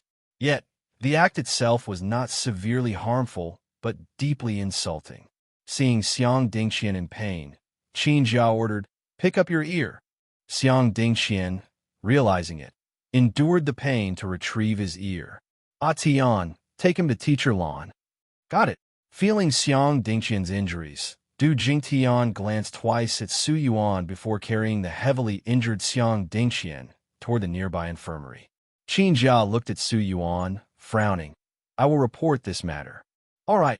Qi Tian also approached, saying casually, "The fight is over. We'll discuss the rest later. Clean up the real battlefield and proceed with the next match. Su Yuan, you may leave. Yes. Su Yuan responded, sheathing his dragon armor saber and recalling the hellfires before leaving the field. As he walked by, the newcomers involuntarily cleared a path, eyes filled with fear. After this fight, all the newcomers in the arena understood that this seemingly ordinary and refined young man was not easy to deal with. Whatever you do, don't provoke him. As Su Yuan walked off the real battlefield, the entire practical combat hall fell quiet for a moment, then erupted into heated discussions. Apart from a few who were unhappy with Su Yuan's final actions, the majority were amazed by the terrifying hellfire clad in armor and wielding swords. Those two flame-stone giants must be master-grade summonings. Their strength is simply terrifying. What flame-stone giants? Those are Hellfire. A skinny boy with glasses, who seemed familiar with Hellstar beasts, corrected them. Kobe, actually no, just came across it in some books. The boy named Kobe adjusted his glasses and began introducing it to those around him. Hellfire is not only a Master Star beast, but also of the demon race. Its six-dimensional attributes are powerful. With the talent buff, its defense is particularly impressive, making it the main force in breakthrough battles. And the two Hellfires clad in armor and wielding swords summoned by Su Yuan must be ones that have fully developed their potential and comprehended the rock creation skill, making them much stronger than ordinary Hellfires. The people nearby were stunned. Kobe, you really know a lot. But is that Hellfire really as powerful as you say? Kobe nodded slightly with a serious expression. Very powerful. Continue reading at Freeweb Novel. Xiaoyu watched the backs of Su Yuan and Luo Bingtong as they left, a slight smile forming on her lips. Perhaps Demon Capital Academy isn't much worse than Demon City Academy. If it were a bunch of nobodies, I would have come all this way to this remote academy for nothing. However, it seems some people's strength has exceeded my expectations. That makes things a bit more interesting. Not far away, Yi Qing frowned slightly, sensing that Su Yuan's strength might be much greater than he had anticipated. Those two Hellfires are already master demons. With the giant swords and rock armor, they're practically monsters. My three pet beasts are only bronze middle stage masters. Even if they join forces, they might not be able to defeat those two Hellfires from the demon race. But summoners place great importance on realms. At least before reaching the bronze high stage, the strength of summoning is limited by the summoner and cannot break through to the silver stage. Once I cultivate my three pet beasts to the bronze high stage, dealing with him shouldn't be a problem. And once I reach the silver stage, I will gain an extra pet beast slot. Unless he finds another one or two master-grade general cards, the gap will only get bigger. Thinking of this, Yi Qing felt a bit relieved. At the 7 to 405 dormitory, Huang Xiang looked at Su Yuan, full of amazement and excitement. I never knew Su Yuan was so strong, yet still willing to be friends with someone like me who is always at the bottom of the class. Huang Xiang, having been at the bottom of the class, had faced a lot of ridicule and had few friends. The geniuses at school looked down on him and rarely spoke to him, until finally he rose step by step, becoming the top of the school, and slapped those people in the face. Even in a new environment, Huang Xiang believed that as long as he worked hard and used his unique talent, he would eventually catch up in Demon Capital Academy. The thoughts of a young boy are quite simple, without much complexity. To Huang Xiang, for Su Yuan to be so powerful and still willing to exchange contact information and be friends with someone like him, it was already commendable. I really hope that one day I can team up with Su Yuan, but with my current strength, I'm far from it. Huang Xiang sighed quietly. Let alone Su Yuan and Xiang Dingxian. Even compared to students like He Huanyan and Lu Yi among the top 100, the gap was still huge. I must work harder and not aim too high. The first step is to quickly break through to the bronze level. Huang Xiang lifted his spirits, set his goal, and became more determined. Su Yuan returned to the corridor where Luo Bingtong still stood quietly, without even changing her posture. If it weren't for her white hair fluttering slightly in the breeze, She could easily be mistaken for a life-size figurine. Su Yuan couldn't help but silently mock the situation. As Su Yuan approached, Shang Baiyu quickly caught up before he could even speak. Su Yuan, that was amazing. Shang Baiyu seemed completely unaffected by the atmosphere of awe surrounding Su Yuan. He was visibly excited. You really showed off today. Not bad. I had a good time too. Su Yuan smiled. This trip to the practical combat hall served 3 purposes. Handle the scheduled challenge, observe a few matches to gauge the level of the new Demon Capital Academy students through enrollment rankings, and finally, to deal with Xiang Dingqian. Su Yuan felt pleased and mentally clear, eager to return to cultivation. I'm planning to go back. What about you? Su Yuan asked. Shang Baiyu smiled. I'll stay here and see if I can help treat a few more injured. Su Yuan nodded, said goodbye to Shang Baiyu, then turned to Luo Bingtong. Let's go home. Luo Bingtong blinked and, without speaking, walked a few steps to stand behind Su Yuan. The two left the practical combat hall first. Qin Jia and the student council quickly managed the scene and proceeded with the next set of challenges. However, the thoughts of those in the hall still lingered on the previous battle. The heavenly gang general of Xiang Dingqian and Su Yuan's terrifying hellfire. Even among bronze and silver levels, these were formidable things.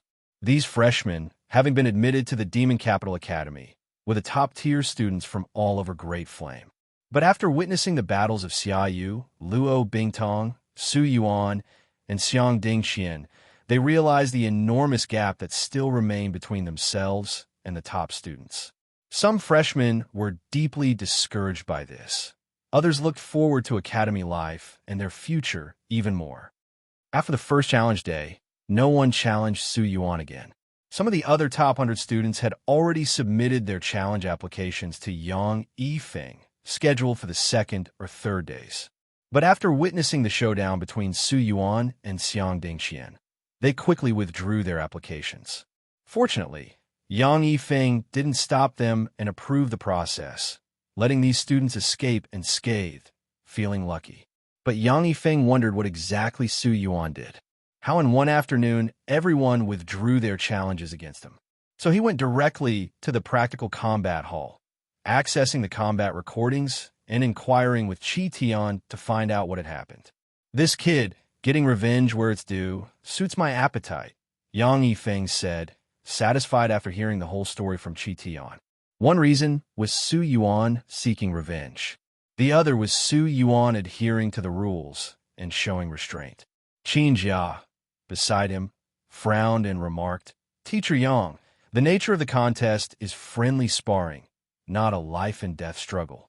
Su Yuan deliberately harming classmates isn't quite right, is it? Nothing's wrong with it. Yang Yifeng blew his beard. Didn't that Xiang Dingqian still not admit defeat? Seeing Qin Jia wanted to say more, Qi Tian quietly patted his back and stepped forward with a smile. Teacher Yang is right. Xiang Dingqian didn't admit defeat at that time. Let's leave it at that. Yang Yifeng stood up. I noticed Xiang Dingqian's teacher is Zhang Hong. If he has any complaints, let him come to me. Qi Tian responded, understood. Yang Yifeng nodded and walked away in his slippers, leaving the practical combat hall recording room.